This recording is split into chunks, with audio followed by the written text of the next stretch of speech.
Tout le monde va bien? C'est pas trop pire, il n'y a pas trop d'écho, même si ce n'est pas rempli. Vu que les bancs ne sont pas remplis, on va s'arranger pour que la place soit remplie avec la présence de Dieu. Amen. Et puis, ce matin, on va se réjouir parce qu'on va parler de la repentance. Alléluia!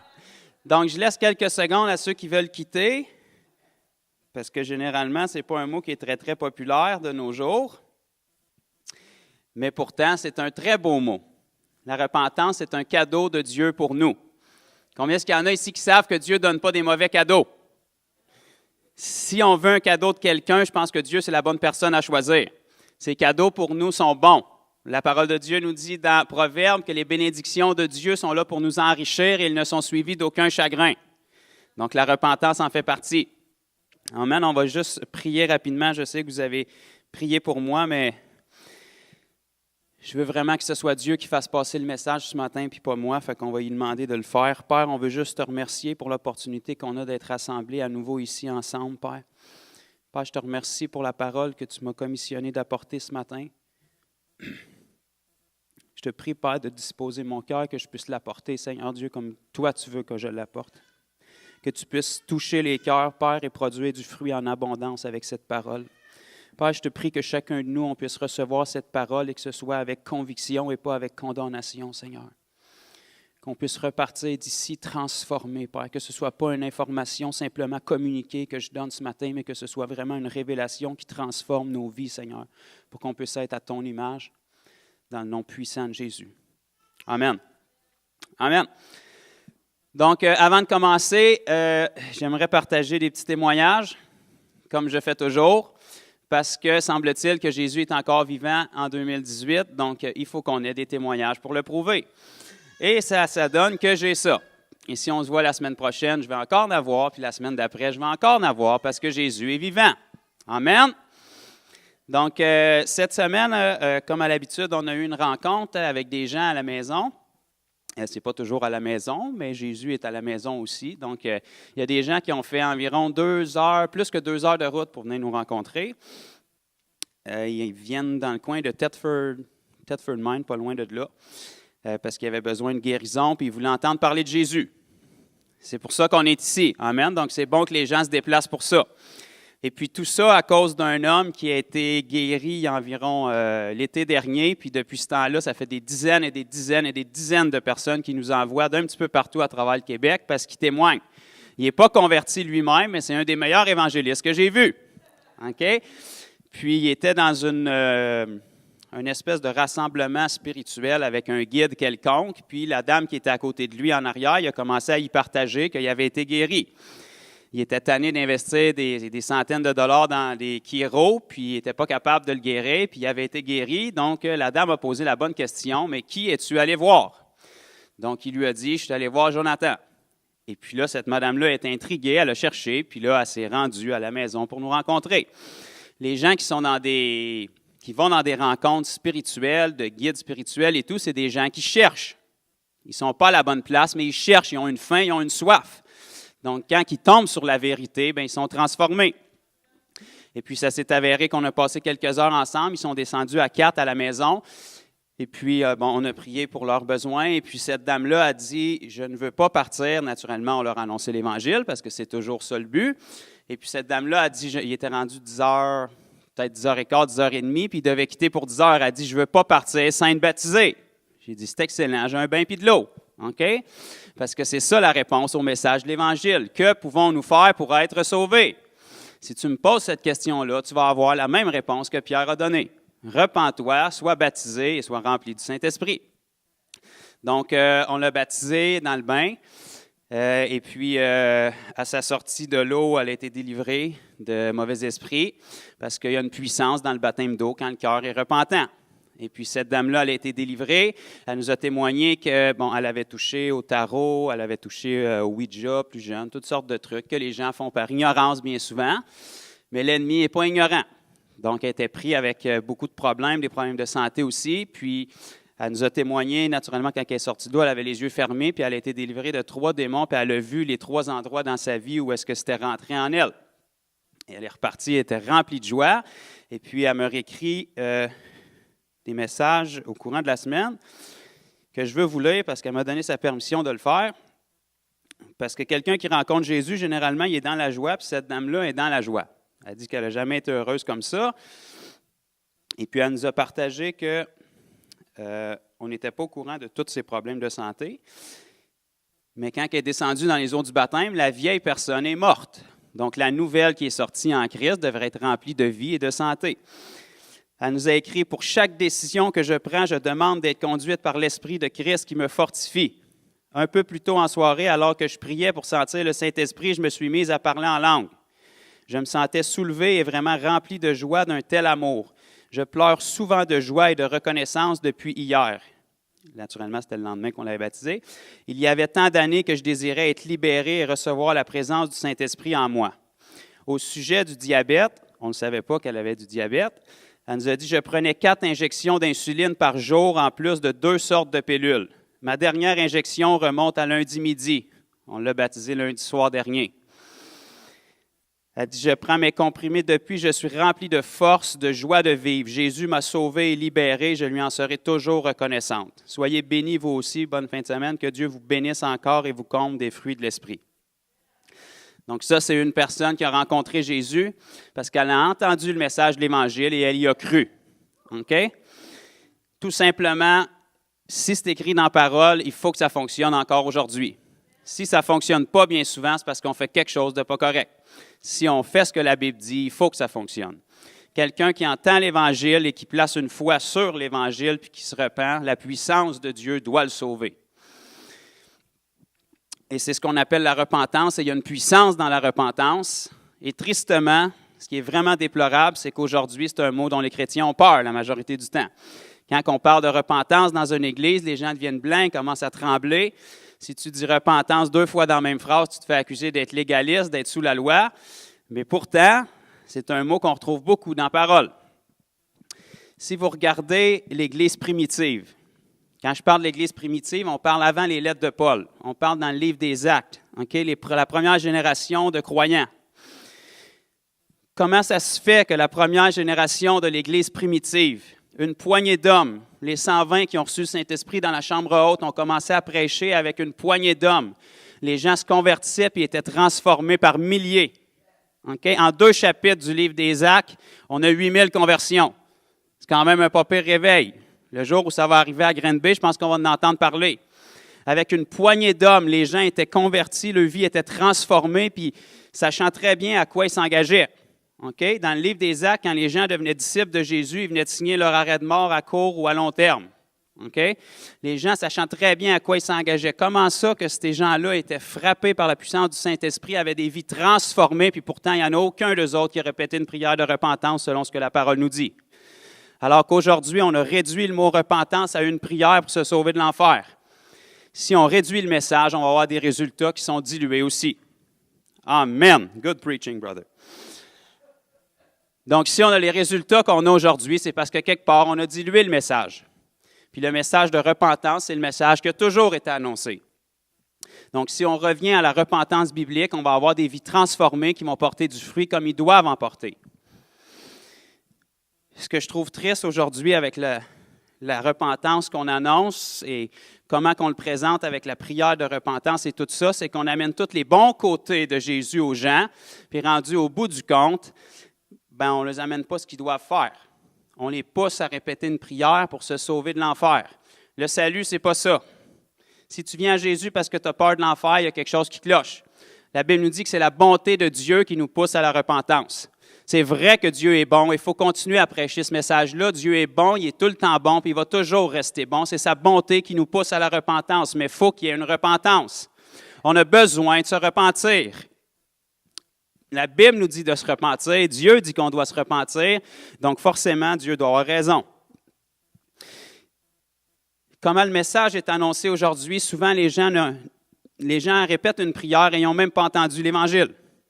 Pourtant, l'apôtre Paul va dire dans Romains 1,16, « J'ai point honte de l'Évangile, car c'est la puissance pour le salut de quiconque croit. » Donc, si c'est la puissance, il n'y en a pas d'autre. Pour le salut de quiconque croit. Comment est-ce que quelqu'un peut croire dans quelque chose qu'il n'a pas entendu? On amène les gens, on les motive, on met une belle louange, on essaie de les exciter, on leur fait peur de l'enfer, puis après ça, on leur propose, répète cette prière-là, puis tu vas t'en sauver. Ça, ce n'est pas le message biblique. Repentez-vous, il doit y avoir une repentance. Quand la repentance est réduite à une prière, à nulle part dans le message, ça nous annonce de renoncer à nous-mêmes. Pourtant, c'est biblique ça aussi. Amen. À nulle part dans le message, ça t'engage à avoir une transformation radicale de vie. Pourquoi est-ce que les gens en parole avaient des vies transformées? Saul, qui est l'apôtre Paul, a rencontré Jésus. Ça a transformé sa vie. Combien de personnes aujourd'hui se convertissent puis leur vie est transformée? Combien de personnes est-ce qu'on peut voir une différence avant et après aujourd'hui? Amen. Je m'encourage, voyez-vous, parce que Dieu est de mon bord, puis les anges applaudissent, mais la parole ne change pas. Amen. Donc, la repentance doit faire une transformation dans nos vies. Puis la repentance, c'est un mot que vous allez retrouver plus de 50 fois dans votre Nouveau Testament. Puis dans le grec, ça se dit métanoïa. J'ai l'air intelligent quand je dis ça. Ça veut simplement dire changer sa façon de penser. Mais si on arrête là, parce que les chrétiens aujourd'hui sont tordus, ils vont tordre ça, puis ils vont limiter ça à ça. Mais c'est beaucoup plus que ça. Changer sa façon de penser, ce n'est pas juste ici, c'est au plus profond de toi-même. Parce que comment est-ce qu'il y en a ici qui savent que tu peux avoir une façon de penser sur un sujet, quelqu'un t'amène dans une autre direction, te présente une autre façon de regarder les choses, puis tu trouves qu'il a raison, tu dis « je vais changer ma façon de penser sur le sujet ». Mais tu n'es peut-être pas pleinement convaincu encore. Tu es ouvert à l'idée jusqu'à ce que quelqu'un te propose une autre perspective, puis une autre façon de voir les choses. Puis lorsque cette personne-là va arriver avec cette façon-là, tu vas changer ta façon de penser encore. La repentance biblique, c'est changer sa façon de penser du plus profond de nous-mêmes. Tellement profondément que ça change ta nature même. Okay? Parce que si tu fais juste changer ta façon de penser, ça ne change pas ta nature de pécheur. Amen. Jésus a dit que c'est à partir du cœur de l'homme que viennent les pensées mauvaises. Si tu avais juste à changer ta tête, ça ne change pas les mauvaises pensées de ton cœur. La repentance, c'est un changement en profondeur. Amen. Donc, on va aller regarder ce que la Bible pense, ce que la Bible dit sur le sujet. Puis j'ai beaucoup d'écritures. Fait qu'on va regarder beaucoup dans la Bible. Fait qu'on va aller dans Matthieu pour commencer, puis on va regarder ce que Jésus pense sur la repentance.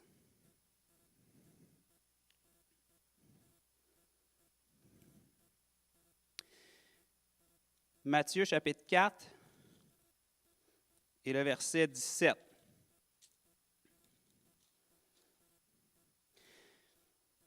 Matthieu 4, 17. Dès ce moment, Jésus commença à prêcher. Donc, son idée de départ, son premier message, il commença. Qu'est-ce qu'il a dit en commençant à prêcher? Repentez-vous, car le royaume des cieux est proche.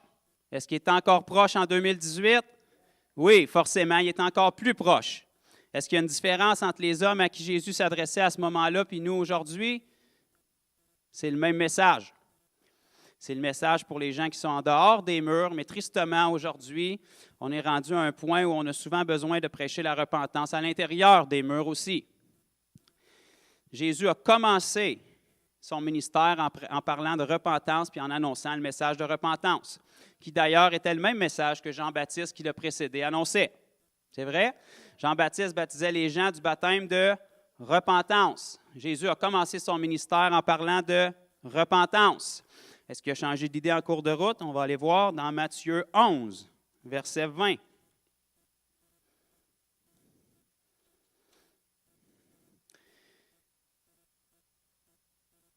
Matthieu 11, 20.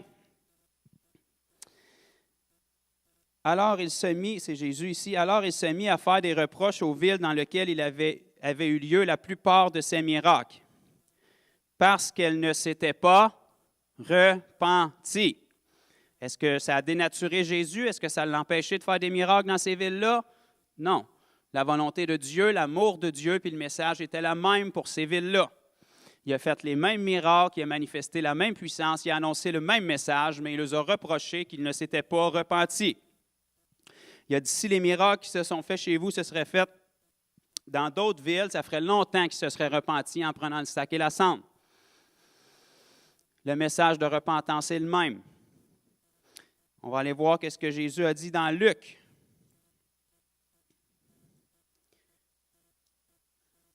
Luc chapitre 13 et le verset 3.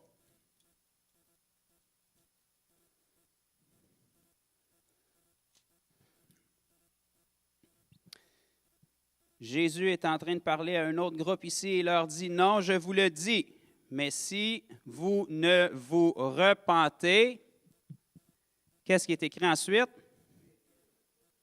C'est Jésus qui a dit ça, là. Jésus n'était pas légaliste, Jésus était Jésus. Il était la parole de Dieu faite chair. Est-ce que la repentance est une option? Est-ce que la repentance est un conseil? Est-ce que la repentance est optionnelle? Repentez-vous, sinon vous périrez. Une repentance sincère et profonde de cœur qui change ta vie radicalement. Avez-vous déjà réalisé que l'Église primitive, les gens qui se convertissaient devaient passer leur temps à convaincre les gens qui n'étaient pas des dieux puis des surhommes, tellement la puissance de Dieu se manifestait à travers eux. Quand ils rentraient dans une ville, il y a des villes qui nous sont mentionnées dans la parole où tous les habitants de la ville étaient sauvés. C'est un pas pire réveil, ça aussi. Combien d'enfants de Dieu aujourd'hui doivent convaincre les gens du monde qui ne sont pas des super-héros puis des dieux, tellement la puissance de Dieu se manifeste dans leur vie? C'est plutôt rare. Pourtant, les gens de l'Église primitive, qui n'avaient même pas la parole puis la connaissance intellectuelle qu'on a aujourd'hui, avaient à faire ça. La puissance de Dieu se manifestait tellement à travers eux que les gens les regardaient comme des dieux, des divinités eux-mêmes, parce qu'ils ne pouvaient pas comprendre ce qui se passait. Quand Pierre a relevé le boiteux à la belle porte du temple, les gens étaient bouleversés. Il y avait 5000 personnes qui étaient là, qui regardaient avec admiration, puis qui pensaient que Pierre et Jean étaient des dieux.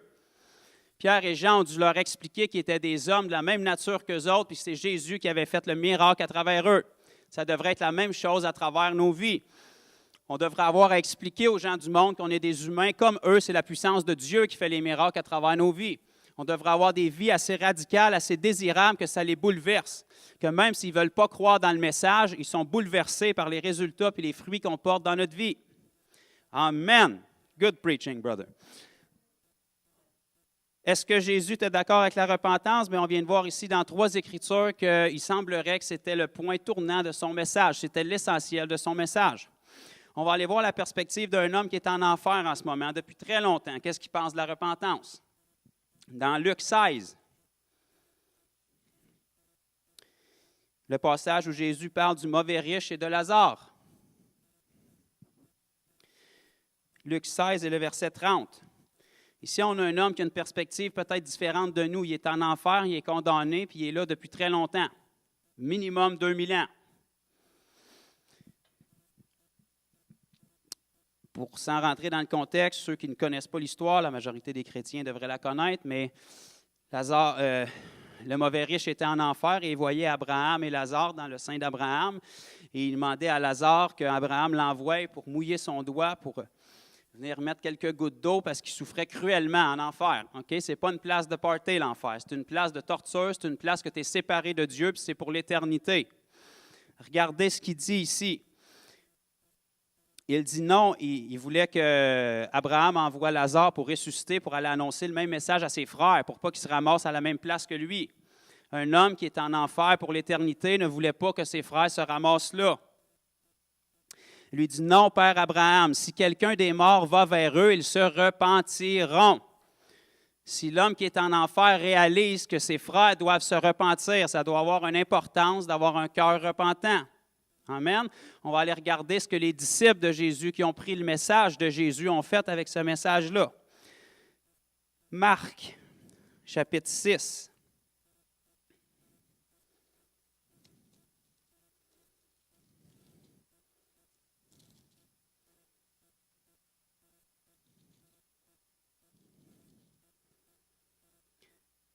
Marc, chapitre 6 et le verset 12. Ici, c'est un passage où Jésus a envoyé ses disciples avant la mort et la résurrection. Il les a envoyés avec la puissance du Saint-Esprit pour guérir les malades, chasser les démons, mais aussi annoncer un message. Marc 6, le verset 12. Ils partirent et ils prêchèrent quoi? La repentance.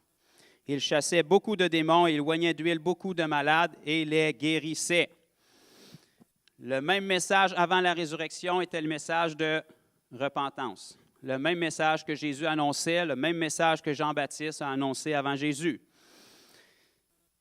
Quand les disciples ont reçu la puissance du Saint-Esprit, on va aller regarder si le message a changé. Acte 2, 38-39.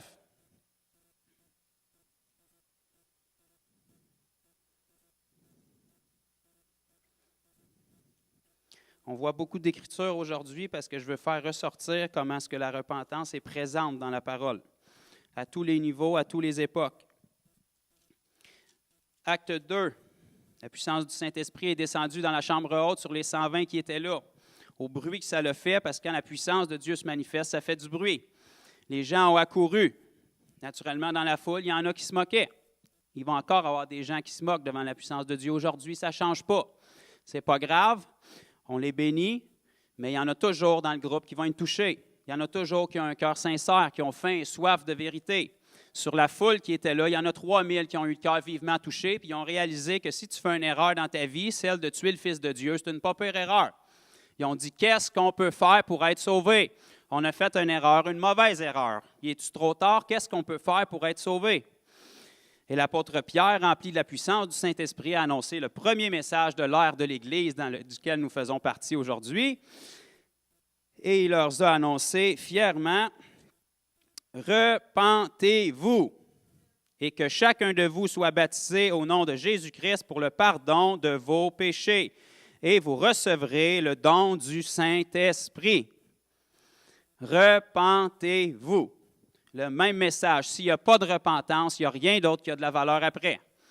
Tu auras beau répéter le nombre de prières que tu veux, tu auras beau pleurer tant que tu veux. Si la repentance n'est pas sincère et profonde de cœur, il n'y a rien d'autre qui a de la valeur après.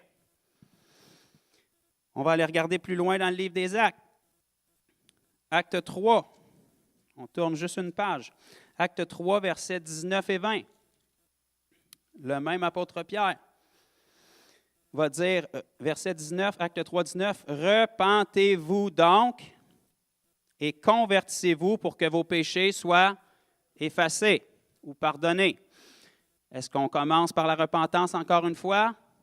Toujours la repentance qui est un changement radical de ta façon de penser qui affecte jusque dans le plus profond de ton cœur. L'apôtre Paul, qui a eu la révélation de la grâce, probablement un des apôtres qui a eu la plus grande révélation de la grâce. Si on n'aurait pas l'apôtre Paul dans le Nouveau Testament, on comprendrait très peu de choses sur la grâce de Dieu. Peut-être que l'apôtre Paul a eu une autre révélation sur la repentance. On va aller voir dans Acte 26.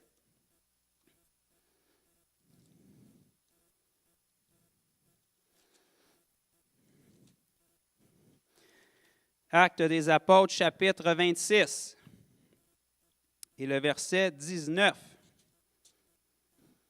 C'est un passage que j'adore. Paul était devant le roi Agrippa parce que c'est là qu'on devrait se ramasser. Notre vie devrait être assez bouleversante que les hauts placés de ce monde cherchent à comprendre. Paul était devant le roi Agrippa et dit « Je n'ai point résisté à la vision céleste, à ceux de Damas d'abord, puis à Jérusalem, dans toute la Judée et chez les païens. J'ai prêché quoi?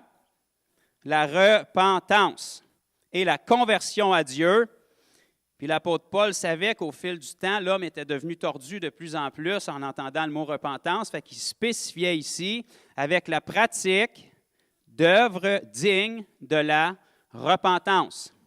Tu peux dire, tant que tu veux que tu es repentant, si les œuvres ne vont pas avec, tu es un menteur. Tu peux dire, tant que tu veux que tu es repentant, si ta vie n'est pas transformée, tu es un menteur. Ce n'est pas légaliste, c'est la parole de Dieu qui le dit. Jésus semble être d'accord avec la repentance et ce n'est pas optionnel. Les disciples qui ont annoncé le message semblaient être d'accord avec la repentance. L'apôtre Paul semblait être d'accord avec la repentance. On va aller voir qu'est-ce que Dieu en pense maintenant dans Acte 17. Acte 17 et le verset 30. Ça nous dit, Acte des Apôtres, chapitre 17, verset 30.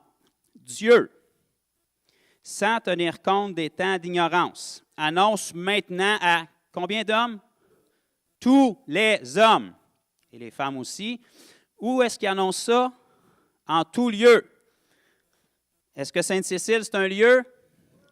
Est-ce qu'on est des hommes et des femmes? Donc, ça s'adresse à nous. Dieu annonce maintenant à tous les hommes et en tout lieu qu'ils aient à se repentir, parce qu'il a fixé un jour où il jugera le monde selon la justice. Pas parce qu'il est méchant, pas parce que c'est un control freak, parce que Dieu est juste. Il faut qu'il y ait un jugement tôt ou tard. Par l'homme qu'il a désigné, ce dont il a donné à tous une preuve certaine en le ressuscitant des morts. Révélation, il s'agit de Jésus-Christ. Donc Dieu semble donner de l'importance à la repentance aussi. On vient de lire ici 1, 2, 3, 4, 5, 6, 7, 8, 9, 10 écritures sur la repentance par différentes personnes qui sont tous dans la parole. Dans le Nouveau Testament, plusieurs sous la Nouvelle Alliance qui s'adressent à nous. La repentance n'a jamais été optionnelle, la repentance n'a jamais été conseillée, la repentance est obligatoire et nécessaire pour débuter la vie chrétienne. Je suis quelqu'un qui est extrêmement zélé d'annoncer la repentance puis de voir des gens se convertir à Jésus. Mais ce qui est très déplorable puis ce qui est nécessaire aujourd'hui, c'est qu'on a besoin de l'annoncer dans l'Église de Christ. Vous savez, aimer Jésus, ce n'est pas suffisant. J'ai passé 28 ans de ma vie à aimer Jésus. J'ai passé 28 ans de ma vie à croire en Dieu, à croire en Jésus, à croire en l'œuvre de la croix, à croire en sa résurrection. Ça me place exactement à la même hauteur que Satan et tous les démons. La Bible en parle textuellement de la même façon. Satan et tous ses démons croient en Dieu. Amen. Ils croient en Jésus. Amen. Ils savent exactement que Jésus est ressuscité. Je peux vous garantir qu'ils s'en souviennent. Il n'y en a aucun d'eux qui a une possibilité de rachat pour autant. Ce n'est pas suffisant. Une foi intellectuelle, ce n'est pas suffisant. Jésus a dit, si quelqu'un veut venir après moi, qu'il renonce à lui-même. L'Évangile, c'est pour quelqu'un qui est vendu à 100%. Cette idéologie que Dieu veut faire partie de ta vie, qui veut venir vivre dans ton cœur et qui veut être une de tes raisons de vivre, ce n'est pas du tout biblique. Je vous annonce aujourd'hui que Dieu n'est aucunement intéressé de faire partie de votre vie.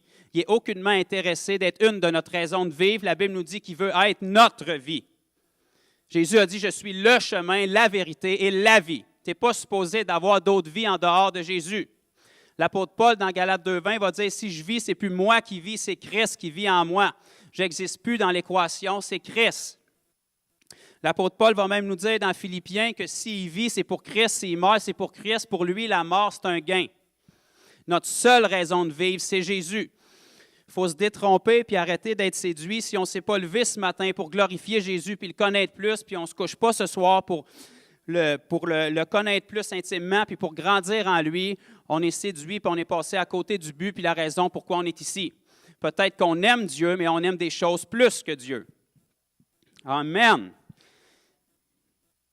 Combien est-ce qu'il y en a ici qui aimeraient ça être mariés ou en couple avec quelqu'un qui les aime, mais qui couche avec 4-5 autres personnes en même temps? À main levée. Non, comment ça? Pourtant, la personne peut être extrêmement jolie, puis elle peut vous dire qu'elle vous aime. Elle peut même vous dire que vous êtes son copain préféré. Elle peut même vous dire qu'elle passe plus de temps avec vous qu'avec toutes les autres. Est-ce que ça change le fait qu'elle est avec les autres? C'est peut-être vrai qu'elle vous aime, c'est peut-être vrai qu'elle passe plus de temps avec vous qu'avec toutes les autres, mais son cœur est divisé, son cœur est partagé. L'Église de Christ aujourd'hui est dans cette situation-là. Elle croit en Jésus, elle aime Jésus, elle loue Jésus le dimanche, mais son cœur est divisé. Jésus revient chercher une épouse, il ne vient pas chercher une prostituée. Jésus n'est pas intéressé à des gens qui couchent avec qui le trompent dans la semaine, qui couchent avec les choses du monde, mais qui ont les mains levées le dimanche à l'Église et qui louent Dieu. Jésus n'est pas intéressé d'être le Dieu de tes situations critiques seulement.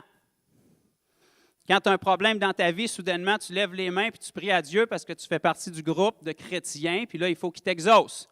Puis quand ça va bien dans ta vie, il est où Dieu? On le met sur la tablette, on le laisse en vacances. Dieu, ce n'est pas une bouée de sauvetage. Si Dieu est notre vie, il est notre vie.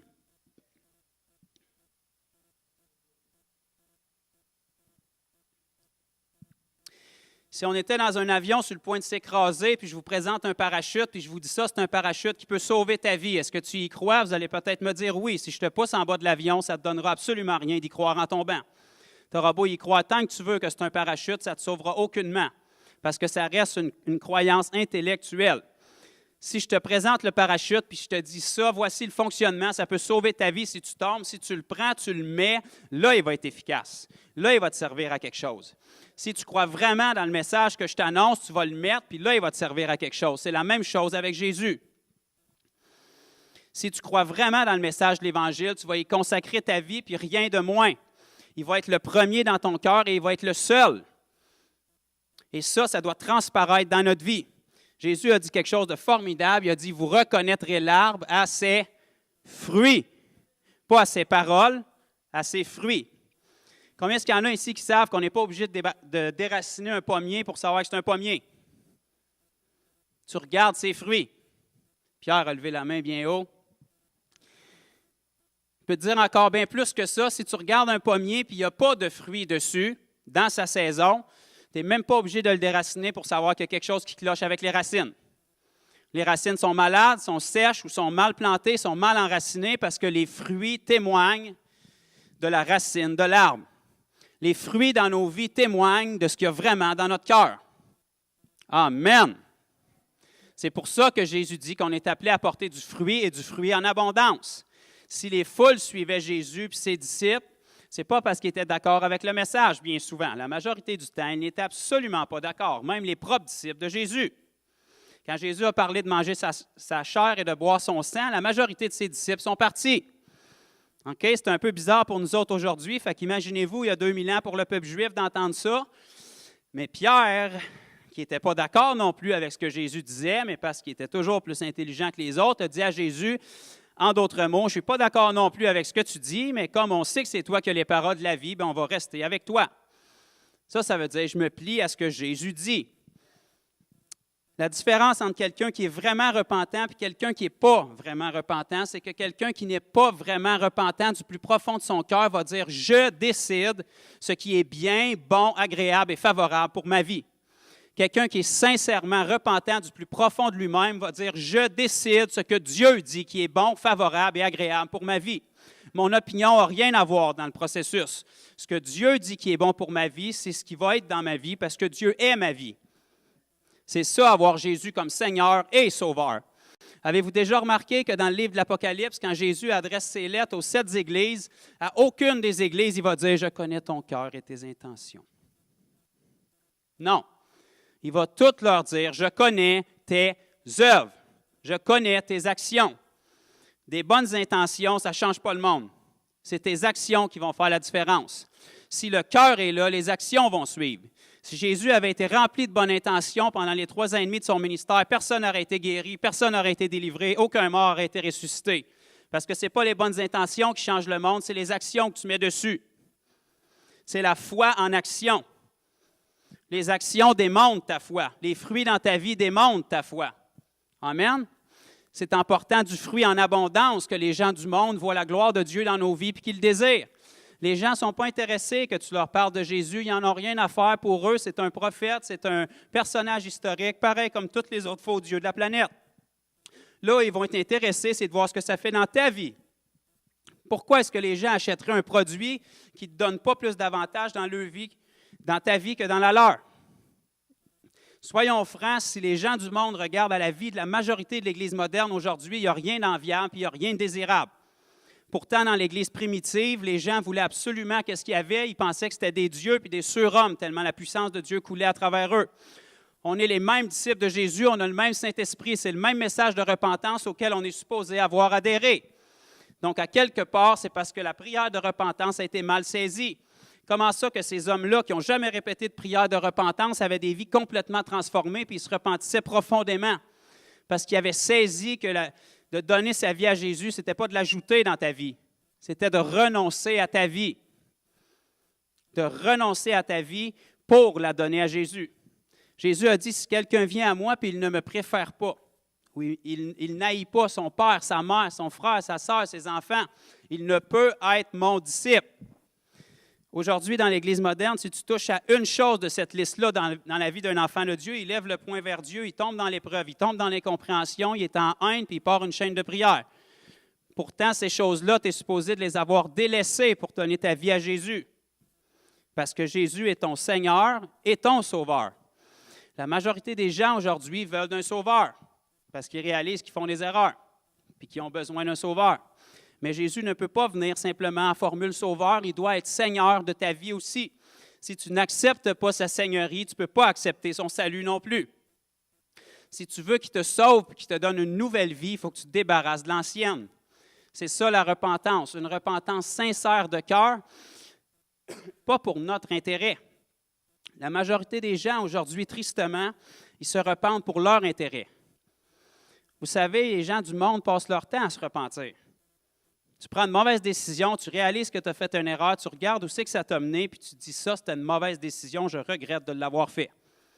Ils se repentent, puis ils repartent d'une autre direction, mais ils vont juste se retrouver perdus à un autre endroit, à un autre moment, avec d'autres problèmes, puis ils vont se repentir à nouveau. Les cellules à Bordeaux sont pleines de gens qui se sont repentis dans leur vie, parce qu'ils réalisent les erreurs qu'ils ont faites et les dommages que ça a causés. La repentance, c'est envers Dieu. Ce n'est pas à propos des problèmes que ça a causés dans notre vie, c'est à propos de la blessure qu'on a faite au cœur de Dieu. On lui a désobéi, on a vécu une vie pour nous qui lui appartenait. Le don de la vie, c'est un don que Dieu nous a fait. Tant qu'on n'est pas sauvé, on vit une vie à notre façon qui est supposée d'être la sienne. On a été placé ici pour être sa gloire manifeste sur terre. On a été placé ici pour être l'extension, la manifestation de la gloire de Dieu sur terre. Il nous a donné sa vie. Quand on vit notre vie à notre façon, on est en train d'utiliser un don de Dieu pour nous au lieu de l'utiliser pour lui, comme ça aurait toujours dû être le cas. Donc, quand on se repent d'avoir vécu notre vie sans Dieu. C'est une repentance parce qu'on réalise comment Dieu est extraordinaire. C'est pour ça que la Bible nous dit que les bontés de Dieu nous poussent à la repentance. On réalise le don inestimable que Dieu nous a donné, puis qu'est-ce qu'on a fait avec, le gâchis qu'on a fait avec, puis on ne s'apitoie pas sur notre sort, on regarde ce qu'on a fait à Dieu. On a désobéi à Dieu. On a brisé le cœur de Dieu. Ça, c'est une repentance qui est sincère. Ça, c'est une repentance qui est tournée vers Dieu, qui n'est pas tournée vers nous. On ne vient pas à Jésus pour ce qu'il peut nous apporter puis pour régler nos problèmes. On vient à Jésus parce qu'on lui donne notre vie, point final. Peu importe ce qui arrive après le moment où on est né nouveau. Même si notre vie était terrible après, remplie de persécutions, ça ne change rien. Jésus est le même, puis tu as la vie éternelle quand même. Si tu signes avec Jésus pour avoir une vie parfaite, sans problème, sans épreuve, sans attaque, laisse-moi te dire quelque chose, tu vas être très déçu, tu vas être très attristé, puis les chances sont que tu ne persévéreras pas longtemps. Si vous regardez dans la parole, partout où la persécution était forte, ça faisait des gens qui étaient forts. La persécution fait le ménage. La persécution éprouve et épure la foi des enfants de Dieu. Si tu restes accroché dans l'épreuve, puis tu restes accroché dans les persécutions, puis tu grandis, c'est parce que ta perspective est claire. Tu réalises que tu n'es plus ici pour toi. Tu réalises que tu n'es plus ici pour avoir ce que tu veux quand tu veux, mais tu es ici pour Dieu. Jésus a porté sa croix pour nous sauver. Maintenant, il nous a demandé de porter notre croix pour que les autres puissent être sauvés, pour qu'on puisse apporter le message à d'autres, pour que le message puisse se rendre à d'autres personnes en puissance. Avec un message de vérité, il faut qu'on porte notre croix parce qu'il y a un coût pour que ce message-là se rende. C'est d'écraser notre chair, d'écraser notre volonté pour que le message pur de la parole de Dieu puisse se rendre à ces gens-là. On ne porte pas notre croix pour être sauvé. Jésus l'a fait, ça. On porte notre croix pour apporter ce salut-là aux autres personnes, pour que notre vie puisse briller assez, pour qu'ils puissent désirer ça. Amen. On va aller regarder dans Corinthiens. 1 Corinthiens, chapitre 6.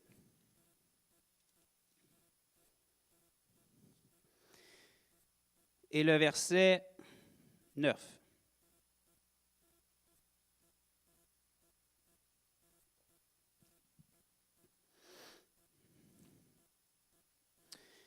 On va commencer au verset 8. « Mais c'est vous qui commettez l'injustice et qui dépouillez. » Et là, je vous rappelle que l'apôtre Paul est en train de parler à une église, là, l'église de Corinthe. « C'est vous qui commettez l'injustice et qui dépouillez. C'est envers des frères que vous agissez de la sorte. Ne savez-vous pas que les injustes n'hériteront point le royaume de Dieu? Ne vous y trompez pas. » Okay? Si l'apôtre Paul dit à l'Église de ne pas se tromper, c'est parce que c'est possible de se tromper.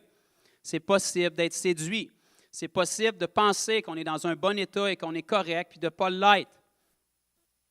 Ne vous y trompez pas, ni les impudiques, ni les idolâtres. Un idolâtre, ce n'est pas seulement quelqu'un qui passe 2 heures devant sa statue de Bouddha à chaque jour, là. C'est n'importe quoi dans notre vie qui a priorité sur Dieu. N'importe quoi dans ta vie qui prend plus de temps que Dieu.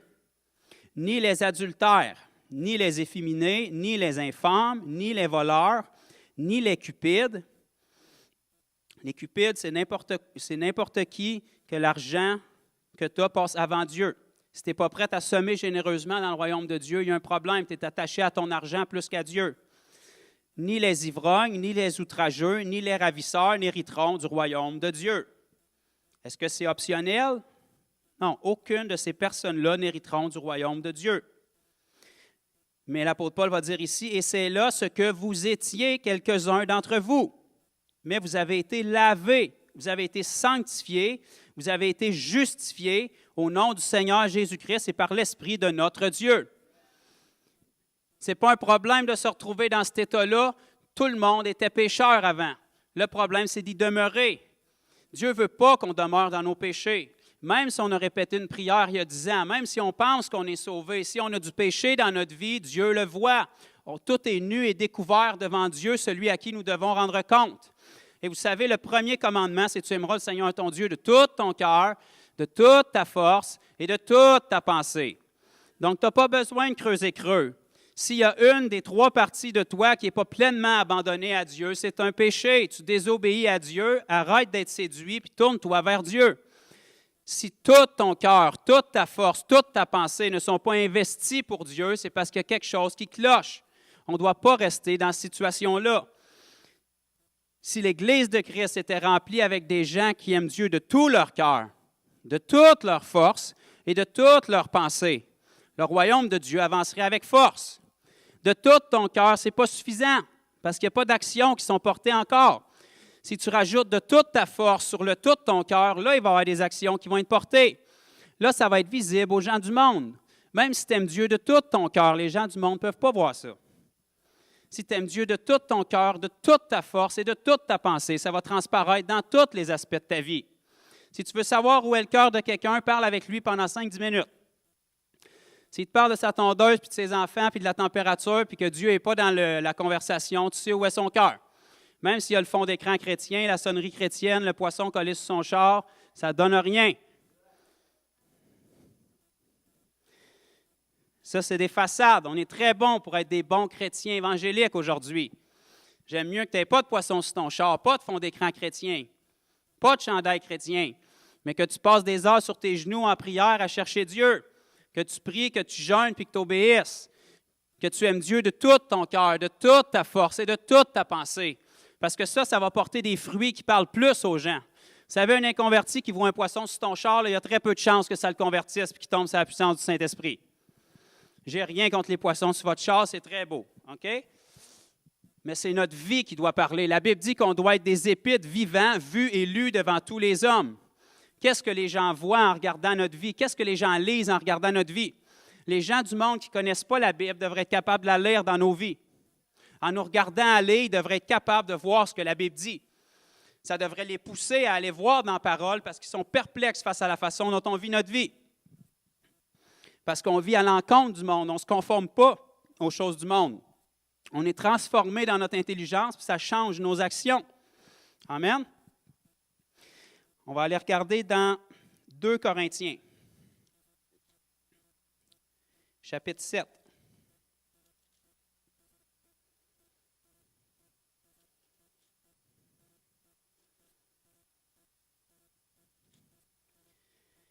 « 2 Corinthiens, chapitre 7, et le verset 10. Ici, l'apôtre Paul va nous donner une très belle révélation des différentes sortes de repentance. OK? Ça nous dit, en effet, la tristesse selon Dieu, ou la repentance selon Dieu, produit une repentance à salut, dont on ne se repent jamais, tandis que la tristesse du monde produit la mort. Tu peux être sur la conviction, tu peux te repentir tous les dimanches, toute ta vie, être à genoux à pleurer en avant, puis le cœur n'y est pas.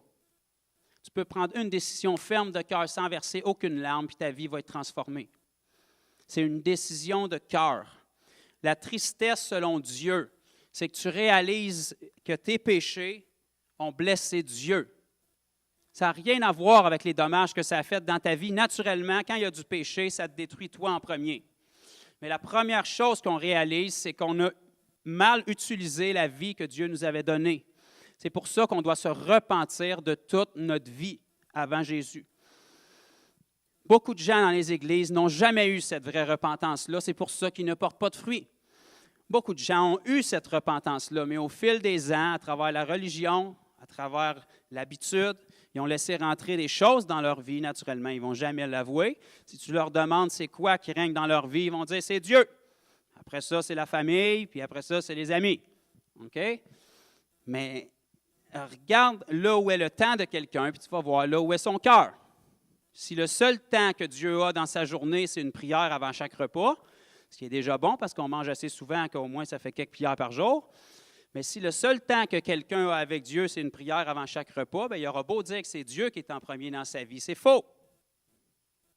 Parce que là où est ton temps, là où est ton cœur. Si le seul temps où tu parles de Dieu, c'est le dimanche à l'église ou quand tu es vraiment zélé un mercredi quand il y a une étincelle du réveil, bien, la bouche parle par l'abondance du cœur. Si Dieu ne fait pas partie de tes conversations, tu n'as pas un Jésus qui est vivant, actif, tu n'as pas un sauveur et un Seigneur. Tu as un Jésus qui est une bouée de sauvetage, tu l'aimes, mais ça s'arrête là. Ce n'est pas suffisant d'aimer Jésus. Savez-vous que Judas a tout laissé pour suivre Jésus? Savez-vous que Judas a guéri les malades, il a chassé les démons, puis il a annoncé l'Évangile? Pensez-vous que Judas est au ciel aujourd'hui? Non. Ce n'est pas comment tu commences qui compte, c'est comment tu finis. Dieu est bien plus intéressé à comment tu vas finir la course que comment tu l'as commencé. Si tu pars très zélé et t'arrêtes après une semaine, ça ne donne rien. Judas aimait Jésus, il a tout laissé pour le suivre. Judas obéissait à Jésus, il a chassé les démons, il a guéri les malades, il a annoncé le même message que tous les autres. Le problème, c'est qu'il aimait l'argent plus que Jésus et ce péché-là l'a traîné dans la désobéissance. Il a trahi Jésus. Pourquoi? Parce qu'il y avait quelque chose qui tenait son cœur plus que Jésus. Une petite semence mauvaise, une petite partie de notre vie qui n'est pas pleinement abandonnée à Jésus, ça va détruire tout le reste. S'il y a quelque chose qui a ton cœur plus que Jésus, plus que Dieu, ça va empoisonner tout le reste. C'est pour ça que Dieu veut qu'on soit pleinement à lui. Quand Dieu nous demande quelque chose, c'est toujours pour notre bien. Dieu sait que s'il y a un aspect de ta vie qui n'est pas pleinement abandonné à lui, si tu es prêt à laisser tout aller, sauf cette chose-là duquel tu ne veux pas que je parle ce matin, c'est parce que c'est cette chose-là qui va te détruire. Dieu veut qu'on abandonne tout dans ses mains parce qu'il ne veut pas que l'ennemi ait absolument rien à utiliser contre nous. S'il y a un aspect de notre vie qui n'est pas abandonné à Dieu, l'ennemi a accès dedans et il va se servir de ça pour te détruire. Il va se servir de ça pour anéantir ta relation avec Dieu. Si tu aimes Jésus, mais il y a quelque chose qui passe avant dans ton cœur puis dans ton temps, vous savez, c'est une chose de tromper les gens autour de nous. Mais savez-vous qu'on ne pourra jamais tromper Dieu? Ce qui est encore bien pire que de tromper les gens autour de nous, c'est d'être trompés nous-mêmes. C'est de penser qu'on est droit, qu'on est correct, puis de même pas réaliser qu'on est séduit. Ça, c'est très dangereux. C'est très déplorable. Pourtant, quand on lit dans la parole, qu'est-ce que Jésus a dit sur l'Église de la fin des temps? Il a dit, prenez garde de ne pas être séduit.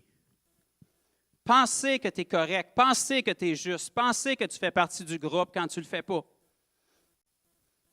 Imaginez-vous le nombre de personnes qu'il peut y avoir au jour du jugement, puis la réaction qu'il va avoir dans leur visage quand ils pensent qu'ils font partie de l'équipe parce qu'ils ont répété une prière, puis que Jésus leur dit « Éloignez-vous de moi, je ne vous connais pas ».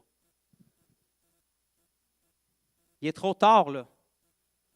Tu as passé combien d'années de ta vie à penser que tu étais in à cause que tu as répété une prière, puis Jésus te dit « Je ne te connais pas. J'ai aucune relation avec toi. » Le mot « connaître » dans la parole qui est employé dans ce passage-là, on le dit souvent, ça parle d'intimité. C'est le mot dans l'hébreu, dans l'Ancien Testament, qui est « yada ». C'est le même mot qui est utilisé dans la Genèse, quand ça nous dit que Adam a connu Ève et elle enfanta. Le mot « connaître » ici, c'est « yada ». Dieu utilise ce terme-là dans le Nouveau Testament. Jésus utilise ce terme-là pour décrire la relation qu'il veut avec nous.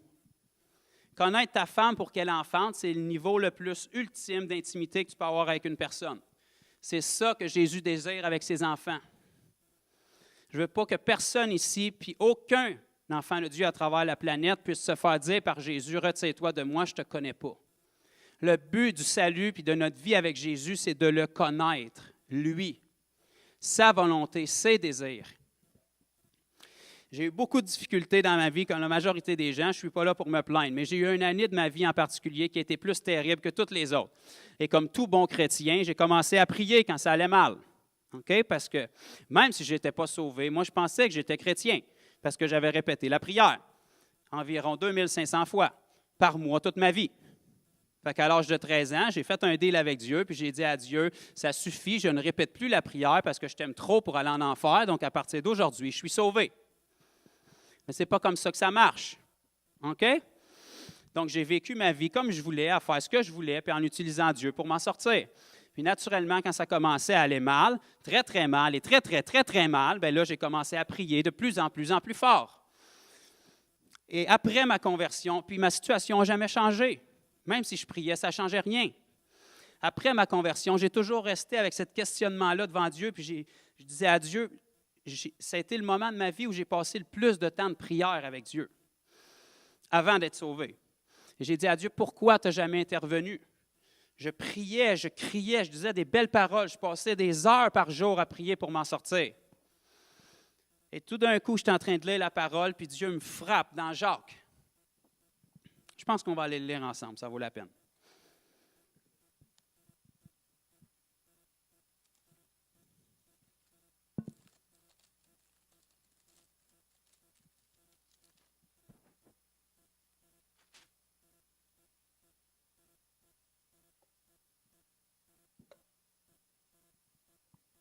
On va commencer au verset 1, Jacques 4. Jacques va dire, d'où viennent les luttes, d'où viennent les querelles parmi vous?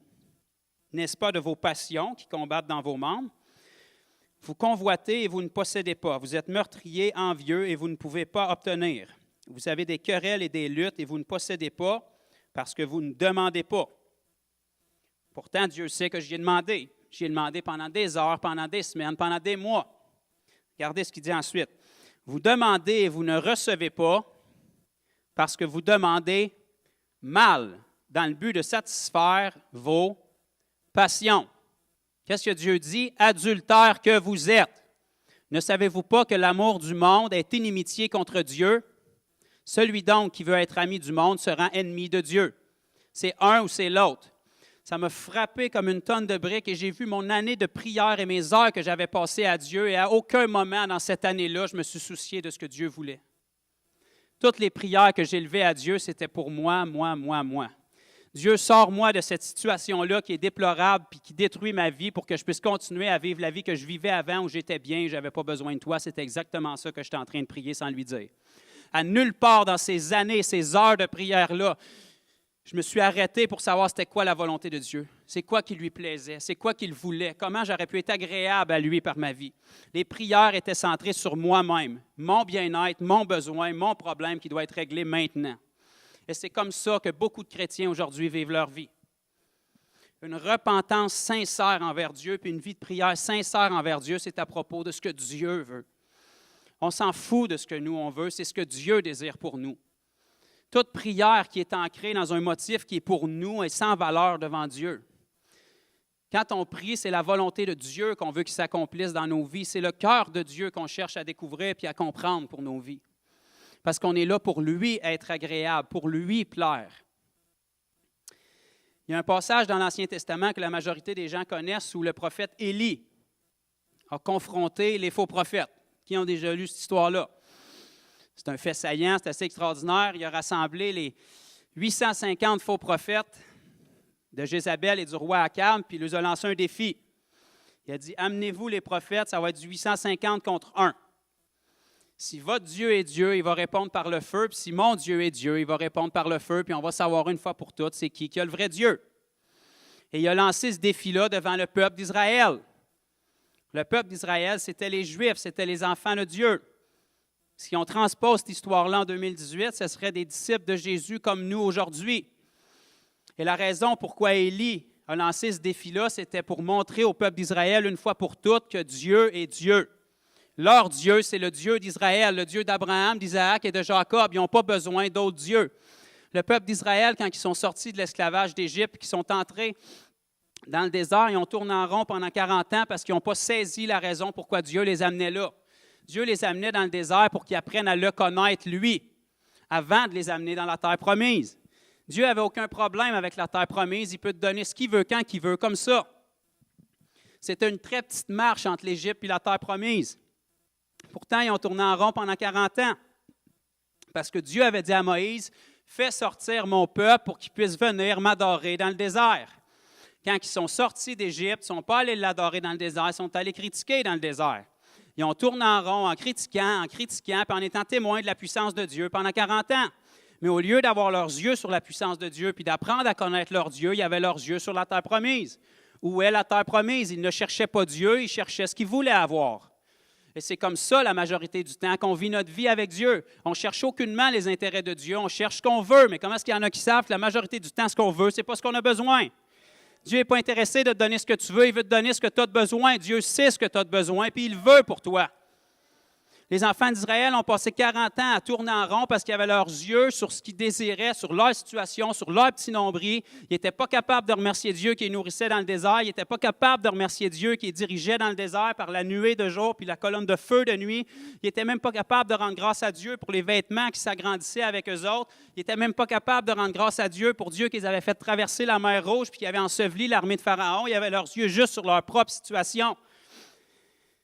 Si Dieu te donne l'exaucement à ta prière, mais que tu n'as pas appris à être intime avec lui, tu vas adorer l'exaucement au lieu d'adorer Dieu. C'est exactement ce qui se serait passé avec le peuple d'Israël. C'est pour ça que Dieu les a fait sortir dans le désert pour qu'ils apprennent à connaître leur Dieu. Dieu voulait que le peuple d'Israël apprenne à connaître Dieu comme Moïse connaissait Dieu. Le peuple d'Israël connaissait Dieu pour ses actions. C'est un Dieu de miracle qu'on envoie à chaque jour. La manne est nouvelle et fraîche à chaque jour. Mais on ne connaît pas Dieu intimement. On sait ce qu'il peut faire, on sait qu'il existe, mais on ne le connaît pas intimement. Moïse, même s'il n'était pas né de nouveau, connaissait Dieu à un autre niveau. Moïse a demandé à Dieu, « Fais-moi voir ta gloire. » Quelle belle prière pour un inconverti sous l'Ancienne Alliance. Et c'est une prière que Dieu a appréciée parce qu'il a fait voir sa gloire. La Bible nous dit que Dieu a caché Moïse dans le creux du rocher parce que naturellement, il ne voulait pas le tuer parce que Dieu est trop puissant pour nous. Et il l'a caché de l'envers de sa main, il est passé devant lui. Et la réponse de Dieu face à la prière de Moïse qui était « Fais-moi voir ta gloire », la gloire de Dieu, on voit ce que c'est dans ce passage-là. Ce n'est pas juste un nuage flou, abstrait, une espèce de brume, de nuée, de Shekinah glory, comme qu'on appelle. C'est très réel, c'est très là, mais c'est beaucoup plus que ça, la gloire de Dieu. Quand Dieu a montré sa gloire à Moïse, il est passé en décrivant sa nature et ses attraits. Il est passé devant Moïse en se décrivant lui-même. Qui de mieux que Dieu pour se décrire? Je suis un Dieu miséricordieux, lent à la colère, bon, rempli de compassion. Ça, c'est la gloire de Dieu, la nature de Dieu.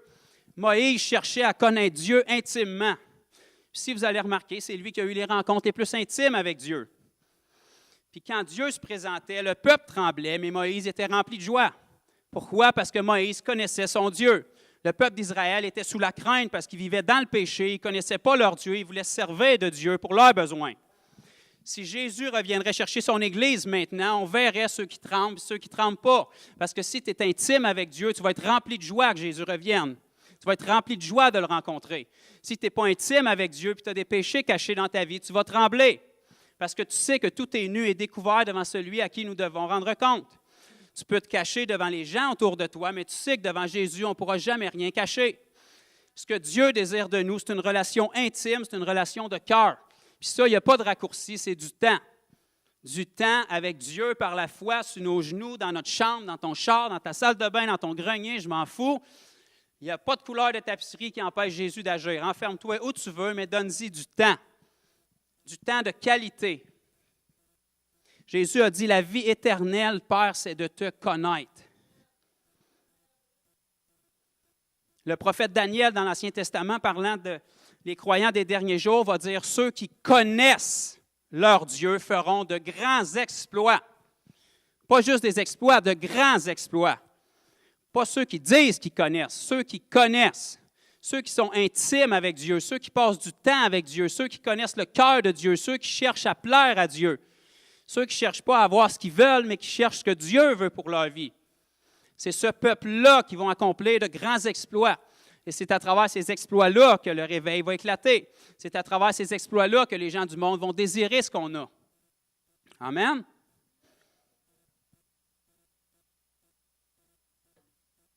Et non seulement ça, c'est ce que Jésus s'attend de nous. Si on confesse que Jésus est Seigneur, il faut qu'on ait une vie en accord avec ce qu'il nous demande. Il ne faut pas qu'on ait rien dans notre cœur qui passe avant Jésus. Le prophète Élie, quand il a confronté les faux prophètes, il les a tous mis, puis il a dit au peuple d'Israël, « Combien de temps clocherez-vous? » Okay? Combien de temps vous allez être divisés? Vous savez, le peuple d'Israël, là, quand ils sont sortis du pays qui sont sortis d'Égypte, qui sont sortis du désert, ils ont fini par sortir. Ça a pris du temps, mais ils ont fini par sortir. La génération incrédule est morte, puis l'autre génération a fini par entrer dans la terre promise parce qu'elle avait été promise. Dieu ne ment pas. Si c'est promis, il faut que ça s'accomplisse. Ils ont fini par rentrer. Mais quand ils sont rentrés dans la bénédiction, parce qu'ils n'avaient pas appris à connaître leur Dieu, ils ont commencé à se compromettre tranquillement. Ah, ils aimaient Dieu, mais ils ont commencé à laisser rentrer d'autres dieux qui faisaient partie des peuples païens qui étaient dans la terre promise tranquillement dans leur vie. Ah, le Dieu de leur vie spirituelle, c'était Dieu, le Dieu d'Israël. Mais tranquillement, ils ont commencé à adopter les pratiques des peuples païens qui vivaient dans la terre promise. Ils ont commencé à utiliser Dieu dans leur vie spirituelle, puis un autre Dieu pour la pluie, un autre Dieu pour faire pousser leur récolte, un autre Dieu que les Cananéens avaient pour un autre aspect de leur vie. Et Élie est en train de leur dire, « Combien de temps clocherez-vous? Vous avez vu la puissance de Dieu, c'est le Dieu d'Israël qui a répondu par le feu. Le Dieu des 850 faux prophètes qui criaient, qui sautaient puis qui se tranchaient, il n'a rien fait. Il devait être occupé ailleurs, il devait être en vacances, c'est le Dieu d'Israël qui a répondu. Donc, combien de preuves de plus vous allez avoir besoin? Combien de temps clocherez-vous entre les deux côtés? Dieu n'est pas en train de dire « choisis Dieu ou choisis Satan », Dieu veut que tu choisisses lui. Dieu est en train de dire à son peuple « choisissez-moi seulement ». Et Dieu est en train de dire à son Église encore aujourd'hui, en 2018, « choisissez-moi seulement ». Combien de temps est-ce que vous allez avoir besoin de d'autres dieux dans votre vie? Si je suis le Dieu de votre vie spirituelle, je suis capable d'être le Dieu de vos finances, le Dieu de votre mariage, le Dieu de vos relations, le Dieu de vos études, le Dieu de votre travail. Tu n'as pas besoin d'autres dieux. Même si Dieu est le Dieu de ta vie le dimanche à l'Église, s'il n'est pas dans les autres aspects de ta vie, tu es partagé. Tu n'es pas une épouse qui est prête à recevoir le Messie, puis son sauveur, son époux. Tu es une épouse qui est partagée, tu es divisée, ça s'appelle de la prostitution. Jésus revient chercher une épouse qui est prête, qui s'est préparée, qui est amoureuse, qui est passionnée de son époux. Une épouse qui s'est préparée, elle n'a pas couché à gauche et à droite pendant ces mois de préparation. Elle attend avec impatience le retour de son époux. Et savez-vous ce qui est tragique? Quand on lit dans Matthieu 25, il y a 10 vierges qui attendaient l'époux, mais il y en a 5 sur 10 qui étaient séduites. Je ne suis pas super fort en maths, mais 5 sur 10, c'est 50 %. Ça, c'est Jésus qui le dit, puis ça s'adresse à notre génération. Ça veut dire que 50 % des gens qui attendent l'époux sont complètement vides d'huile dans leur lampe.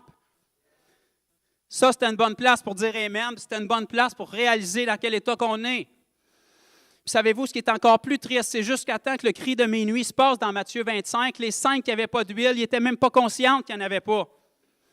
Ils avaient leur lampe. C'était des vierges. Ils attendaient l'époux. L'époux avait été promis. Ils étaient promis en mariage à l'époux. Il y avait déjà eu de l'huile dans leur lampe. La Bible nous dit qu'il n'y en avait plus. Ça veut dire qu'ils en ont déjà eu. Mais il y en a 50 % qui ne savaient pas qu'il n'y en avait plus. Et lorsque le cri de minuit a eu lieu, là, ils ont réalisé leur état. Mais il était trop tard. On est dans la génération où il faut réaliser notre état. La dernière chose que je veux, c'est qu'on ait une Église remplie de gens qui pensent sincèrement qu'ils sont corrects et qui font partie de l'équipe parce qu'ils ont répété une prière. Mais laisse-moi te dire quelque chose. Si ta vie n'est pas transformée de gloire en gloire et tu ne progresses pas, il y a quelque chose qui cloche.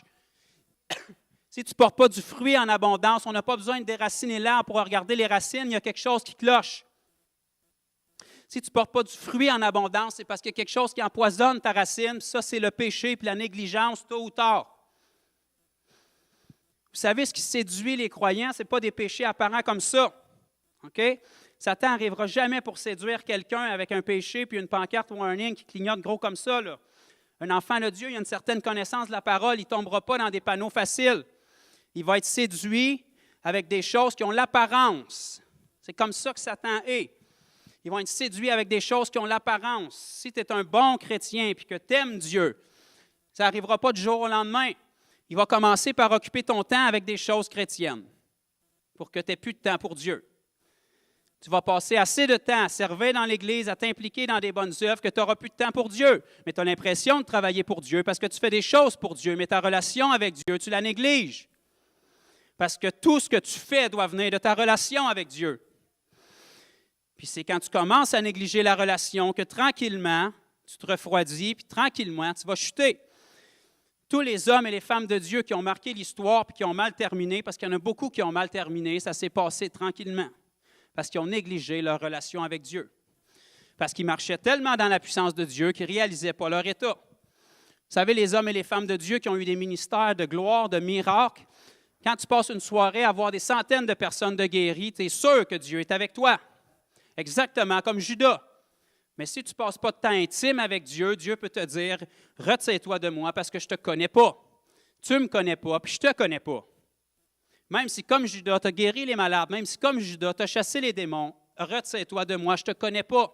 Tu ne m'as pas donné de temps, tu n'as pas appris à me connaître, tu n'as pas appris à connaître mon cœur. Tu as fait plein d'œuvres pour moi, mais ton cœur n'était pas pleinement à moi. C'est la même chose que pour un couple dans le naturel. Vous savez, les infidélités, ça n'arrive pas du jour au lendemain. Okay? C'est assez rare qu'un couple va se tromper le lendemain de sa nuit de noces, si le mariage était sincère. Okay? Ça arrive tranquillement. Pourquoi? Parce que les choses de la vie, les responsabilités de la vie nous poussent à négliger notre temps avec l'autre personne. C'est des bonnes choses, on s'occupe des enfants, on s'occupe du travail, c'est des responsabilités charnelles, il faut qu'on s'en occupe. Mais plus on investit de temps pour ces choses-là, on se rend compte qu'on n'a plus de temps pour nous, on néglige notre relation. Donc, tranquillement, on se refroidit sans le savoir. Et puis, c'est là que les problèmes arrivent. C'est là que la séduction vient, puis c'est là que le péché arrive. C'est la même chose avec Dieu.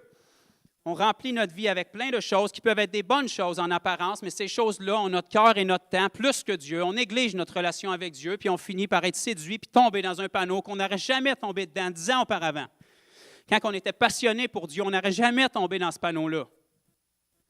Un enfant de Dieu, il a juste une façon de vivre sa vie pour Dieu, puis c'est complètement passionné puis enflammé pour Dieu, point final. Si tu n'es pas dans cet état-là, il y a quelque chose qui s'est perdu, parce que quand Dieu t'a sauvé, tu es supposé d'être dans cet état-là. Quand Dieu t'a rempli du Saint-Esprit, il t'a rempli de puissance pour être son témoin. Donc, tu es son témoin jusqu'à son retour. Si tu n'es plus comme ça, c'est parce qu'il y a quelque chose qui s'est perdu. C'est toujours parce que la relation a été négligée tôt ou tard. Tu étais peut-être rempli de bonnes intentions, mais les intentions, ça ne change pas le monde. Les intentions, ça ne change pas ta relation avec Dieu. Il faut que tu mettes des actions, il faut que tu mettes de la discipline sur tes intentions. Ça va changer. Amen?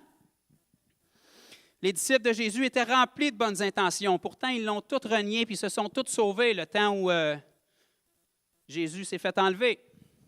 Vous savez, on lance souvent le blâme sur Pierre parce que c'est lui qui a renié le Seigneur 3 fois. Mais quand ils sont venus pour saisir Jésus, ils se sont tous sauvés. Quand on lit dans les évangiles que Pierre il a dit à Jésus, « Jamais, jamais moi je vais laisser personne t'enlever, je suis prêt à mourir pour toi. » Ça nous dit ensuite, et tous les autres disaient la même chose. Tous les autres disciples disaient la même chose. Pourtant, dans le jardin de Gethsémani, c'est Pierre qui a pris l'épée pour défendre Jésus, puis tous les autres se sont sauvés. Tous les autres qui ont dit qu'ils donnaient leur vie pour Jésus. Tous les autres qui avaient tout laissé pour suivre Jésus. Il faut réaliser que ces gars-là, ça faisait 3 ans et demi qu'ils n'avaient pas de toit au-dessus de leur tête, qu'ils ne savaient pas où ils allaient dormir le soir même. Ils ne savaient pas ce qu'ils allaient manger pour leur prochain repas, puis ils ne savaient pas quand est-ce qu'ils allaient recevoir une roche par la tête. C'est des gens qui ont suivi Jésus pendant 3 ans et demi comme ça, à voir la puissance de Dieu. Pourtant, quand c'est venu le moment de se tenir pour Jésus, ils étaient remplis de bonnes intentions, mais ils se sont sauvés. Pourquoi? Parce qu'ils ne connaissaient pas Jésus intimement, naturellement, parce qu'ils n'étaient pas nés de nouveau. Mais maintenant qu'on est né de nouveau, on est supposé d'apprendre à connaître Jésus intimement. C'est ça le but du salut. Le salut, c'était pour nous faire entrer dans une relation avec Dieu pour qu'à partir de ce moment-là, on puisse apprendre à le connaître. On puisse lui donner du temps. Donner du temps à Dieu quand tu n'as pas son esprit, ça ne donne rien. Les commandements de Dieu ne sont pas difficiles à honorer, sont impossibles à honorer pour un pécheur. C'est pour ça que Jésus est venu. C'est pour ça que Jésus a dit, il faut que vous naissiez de nouveau. À partir du moment où on naît de nouveau, ça c'est le mariage. On s'engage. Là, c'est à partir de là que la relation commence. Donc, si on naît de nouveau, mais qu'on n'a pas la relation après, bien, on est né de nouveau pour rien. On a reçu l'outil qui nous permet de connaître Dieu, mais on ne l'utilise pas pour connaître Dieu. Donc, tristement, on peut se ramasser à la fin puis faire partie de ceux qui vont réaliser à quel point j'étais séduit. Puis je ne veux pas que personne de l'Église de Christ se trouve dans cette situation-là, puis moi le premier. Et ça, c'est pas compliqué, on a juste à regarder à notre temps. Où est-ce qu'est notre temps dans une journée? On est rempli de bonnes intentions pour Dieu, mais où est-ce qu'on investit notre temps? C'est quand la dernière fois qu'un inconverti a regardé notre vie puis nous a demandé si on était un surhomme parce qu'il voit la puissance de Dieu se manifester à travers nous. C'est quand la dernière fois qu'on a vu des villes entières se convertir à notre message. Bien souvent, c'est juste qu'on ne l'a pas annoncé, le message. Puis bien souvent, c'est juste parce que nous-mêmes, on ne l'a pas entendu. On a répété une prière, puis on a donné notre vie à Jésus, ou on a invité Jésus dans notre cœur, mais il n'y a jamais personne qui nous a dit que ça impliquait de renoncer à notre vie. On a répété une prière, mais il n'y a jamais personne qui nous a expliqué c'est quoi l'Évangile, parce que c'est ça qui est supposé d'être la puissance pour te sauver. Donc, si tu répètes la prière et tu n'as pas entendu le message, tu ne peux pas être sauvé. Il n'y a jamais personne qui nous a dit pourquoi Jésus est venu nous sauver, puis c'est de quoi qu'il est venu nous restaurer. Il n'y a jamais personne qui nous a dit que Jésus est venu pour rétablir toutes choses comme avant la chute. Il est venu pour te justifier. Le mot « justifier », ça veut dire « juste comme si tu n'avais jamais péché ». Ça, c'est une bonne nouvelle. Quand tu sais que tu es pécheur, que tu as désobéi à Dieu, puis que tu es condamné, si quelqu'un vient t'annoncer que tu es justifié comme si tu n'avais jamais commis ces 28 années terribles que j'ai vécues dans ma vie, sont effacées, tu repars en eux. C'est ça le message. Tu n'es pas un pauvre pécheur sauvé par grâce qui va passer sa vie à pécher. Tu étais pécheur, tu as rencontré le Sauveur, tu es mort dans les eaux du baptême, tu es une nouvelle créature. Il t'a rempli de son esprit, il t'a donné la puissance pour lui obéir. Ça s'appelle la grâce de Dieu. Savez-vous que la majorité des gens aujourd'hui ne savent pas que la grâce de Dieu, c'est sa puissance? Tout ce que les gens connaissent du mot grâce, c'est un don ou un cadeau qui est immérité. Qui a déjà entendu ça? La grâce de Dieu, c'est un cadeau immérité. Et c'est vrai. Mais si vous regardez dans la parole, c'est beaucoup plus que ça.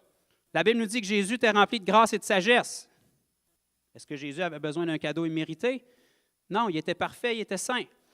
La grâce de Dieu, c'est toujours relié à la puissance que Dieu nous donne pour lui obéir. Dieu va dire à l'apôtre Paul dans Corinthiens, « Ma grâce te suffit, car ma puissance s'accomplit dans ta faiblesse. » Donc, la grâce de Dieu est reliée à sa puissance. La Bible nous dit dans Éphésiens 2,8, c'est par la grâce que vous êtes sauvés. Donc, il ne faut pas négliger la grâce par le moyen de la foi. Et cela ne vient pas de vous, c'est un don de Dieu. La grâce que Dieu nous donne, c'est la puissance que Dieu nous donne pour vivre quelque chose qui est au-delà de nos capacités. Personne ne peut passer du royaume des ténèbres à son admirable lumière par lui-même. Personne ne peut changer sa nature de péché à une nature sainte par lui-même. Donc, c'est la grâce de Dieu qui intervient dans nos vies par la foi qui nous donne la puissance. La grâce de Dieu, c'est la puissance que Dieu nous donne pour obéir à ses commandements puis pour vivre une vie sainte.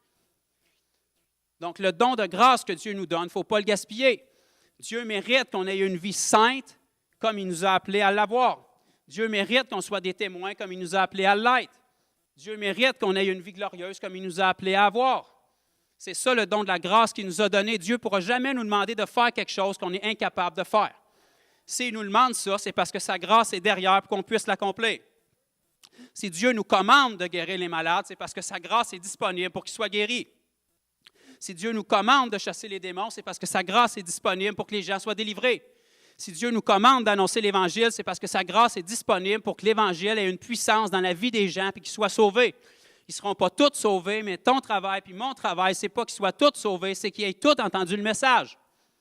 Tu es le messager, tu n'es pas le sauveur. Tu es le messager, puis tu bacs le message que tu annonces avec conviction et puissance, comme Jésus a fait. Vous savez qu'il y a des gens qui ne se sont jamais repentis au message de Jésus. Pourtant, je pense que Jésus savait bien l'annoncer. Pourtant, je pense que Jésus avait suffisamment de puissance pour le baquer, mais ils ne se sont jamais repentis. Ça, ce n'est pas de la faute du messager, c'est de la faute de l'auditeur et de la personne qui le reçoit. C'est la même chose aujourd'hui. On n'est pas responsable de ce que les gens vont faire avec le message, mais on est responsable de le donner, on est responsable de le manifester Christ, on est responsable d'avoir Jésus tellement présent dans notre vie que les gens le veulent. C'est ça la vie d'un enfant de Dieu. Si tu traînes quelqu'un par les cheveux à l'église pour qu'il soit sauvé, il y a un problème. La personne doit faire tout en ses forces pour pouvoir avoir ce que tu as. La personne doit te dire, qu'est-ce que je peux faire pour être sauvé? C'est quoi que vous avez de différent? J'ai déjà vu des chrétiens avant, mais vous autres, vous avez quelque chose de différent. Et ça, c'est ce qu'on doit entendre. Et depuis que Dieu m'a parlé et que j'ai commencé à annoncer la parole avec la repentance comme on la lit, ce n'est pas parce que je suis meilleur que qui que ce soit, mais semaine après semaine, c'est ça qu'on se fait dire. Qu'est-ce que vous avez de différent? Les gens pensent qu'il y a une boule de feu qui m'est tombée sur la tête, qu'il y a un ange qui m'est apparu avec des pincettes brûlantes, qui a touché ma bouche, qui a dit « Voici, je t'envoie mon enfant avec une onction. » Non, l'onction, je l'ai eue quand j'ai été sauvé, ça s'appelle Jésus. Il m'a rempli de son Saint-Esprit pour être son témoin, puis il m'a commandé de faire des choses qu'on fait. Les gens veulent ce qu'on a parce qu'ils voient l'Évangile dans nos vies. Ça doit être comme ça pour chaque enfant de Dieu. Parce que si on a le même Jésus et on a le même Saint-Esprit, on devrait avoir la même vie. On a tous des appels différents, naturellement, mais la Grande Commission n'est pas différente pour personne. On est tous appelés à représenter Christ. Christ allait de lieu en lieu, faisant du bien, guérissant tous ceux qui étaient sous l'empire du diable. Donc, je peux vous relâcher avec joie si vous allez de lieu en lieu en faisant du bien et en guérissant tous ceux qui sont sous l'empire du diable. Vous êtes dans le parfait ministère, pourquoi Dieu vous appelle. Je peux vous dire encore quelque chose de plus extraordinaire. La Bible nous dit textuellement, « Voici à ce à quoi vous êtes appelés, souffrir pour faire le bien. » Alléluia! Ça, c'est notre ministère. OK? Donc, on prend les bonnes promesses de Dieu, mais on ne veut pas toutes les prendre. Souffrir parce que tu fais des bêtises, ça arrive à tout le monde. Mais il n'y a aucune gloire là-dedans. Souffrir quand tu fais le bien, ça, c'est ton ministère puis le mien. Quand tu annonces le salut à quelqu'un puis qu'il le rejette, qu'il te persécute, bien là, tu es en train de souffrir pour faire le bien. Puis Jésus a dit, ce n'est pas vous qui persécute, c'est moi. Savez-vous que quand Jésus s'est adressé à Paul sur la route de Damas, il a dit, « Paul, Paul, naturellement c'était Saul à ce moment-là, pourquoi me persécutes-tu? » Pourtant, Saul n'avait jamais rencontré Jésus de sa vie. Qui est-ce que Paul persécutait à ce moment-là? L'Église de Christ, les disciples de Jésus. Il les attrapait, il les emprisonnait, puis il les tuait. Ça, c'était sa définition de tâche. Jésus lui a apparu, puis il a dit, « Pourquoi me persécutes-tu? » Parce que quand tu es en train de persécuter mon Église, c'est moi-même que tu persécutes, parce que mon Église, qui était l'Église primitive, transportait Jésus. Cette Église-là faisait les mêmes miracles que Jésus, annonçait le même message que Jésus, puis changeait des villes entières pour Jésus. Un boss-boy qui défaisait les tables du nom de Philippe est rentré en Samarie, puis une grande partie de la ville a été sauvée parce qu'il voyait et entendait les délivrances puis les miracles qui se produisaient à travers sa vie. Donc, si tu es boss-boy ce matin, je ne pense pas que c'est le cas de personne, mais gloire à Dieu, Dieu peut t'utiliser. On a appris plus tard dans la parole que Philippe était évangéliste, mais si ça s'est produit, ce n'est pas parce qu'il était évangéliste, c'est parce qu'il était disciple de Jésus, premièrement. Vous allez lire dans Acte 9 que Ananias, la Bible nous dit, ça c'est l'homme qui a annoncé l'Évangile à Paul. C'est quand même une pas pire tâche parce que tu t'en vas annoncer à un tueur de chrétiens que tu es un chrétien et tu as quelque chose qui a besoin. L'apôtre Paul a reçu l'Évangile de Ananias. La Bible nous dit, « Or, il y avait à Damas un disciple. » Point final. On n'entend plus parler d'Ananias après, on n'a pas entendu parler de lui avant. Tout ce qu'on sait, c'est que c'est un disciple de Jésus. Ça ne nous dit pas un super évangéliste qui faisait des croisades de masse, qui avait une super onction, ça nous dit un disciple de Jésus. Dans cette journée-là, il a reçu une apparition, il a reçu la parole, il est allé imposer les mains à Paul. Paul a été guéri, il l'a baptisé d'eau puis du Saint-Esprit, puis Paul a commencé à prêcher l'Évangile, qui était un tueur de chrétiens. Puis en quelque temps, il est devenu quelqu'un qui faisait partie de leur groupe et qui annonçait le même message. Un simple disciple de Jésus, qui a fait ce que Jésus a dit. Il a pris la peine d'y dire, « Tu sais que tu es en train de me demander d'aller annoncer l'Évangile à quelqu'un qui tue des chrétiens. » là. Il dit, « J'ai entendu parler de tous les dommages que cet homme fait là. » Mais il est allé quand même. Parce que pas ma volonté, mais ta volonté. Parce que si je vis, c'est Christ. Si je meurs, c'est Christ. Si je meurs pour annoncer l'Évangile, bien, j'ai fait ma commission. J'ai fait ce que j'avais besoin. Les apôtres ont une vie qui est enviable. Ils sont tous morts en martyrs. Glory! On passe notre temps à prier, faire des réunions de prière. On veut ta présence. Sauve des âmes. Ça veut dire, je vais être persécuté, je suis prêt à être un martyr. C'est ça que ça veut dire. Réalisons ce qu'on prie. On peut être de bon cœur, on peut être bien intentionné, mais il faut réaliser ce qu'on demande. Si on dit à Dieu, sauve des âmes, on est en train de dire, je suis prêt à aller les chercher parce que Dieu n'ira pas pour nous. Si on dit à Dieu, sauve des âmes, on est en train de dire, je vais aller les chercher parce que Dieu ne les amènera pas ici la majorité du temps. La Bible nous dit dans la parole que Dieu ajoutait chaque jour à l'Église les nouveaux convertis. Ils ne venaient pas à l'Église pour se convertir. Ils se convertissaient dans le lieu où ils étaient, puis parce qu'ils étaient sauvés, ils voulaient se joindre à leur famille, qui étaient les enfants de Dieu. Où est-ce qu'on se joint à la famille des enfants de Dieu? C'est à l'Église. Combien de personnes du monde aujourd'hui craignent et respectent les enfants de Dieu? Parce que dans le livre des Actes, dans l'Église primitive, la Bible nous dit que les inconvertis les regardaient puis ils étaient dans la crainte et le grand respect devant le groupe des disciples. Parce qu'ils savaient la puissance qu'il y avait. À leurs yeux, ils étaient comme des surhommes. Ils savaient qu'il y avait une puissance qui était différente d'eux.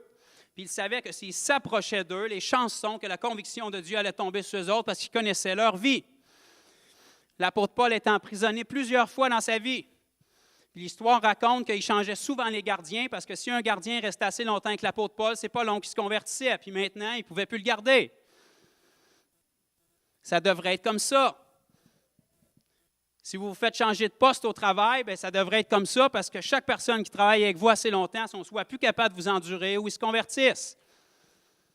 La meilleure personne à convertir, c'est ton persécuteur.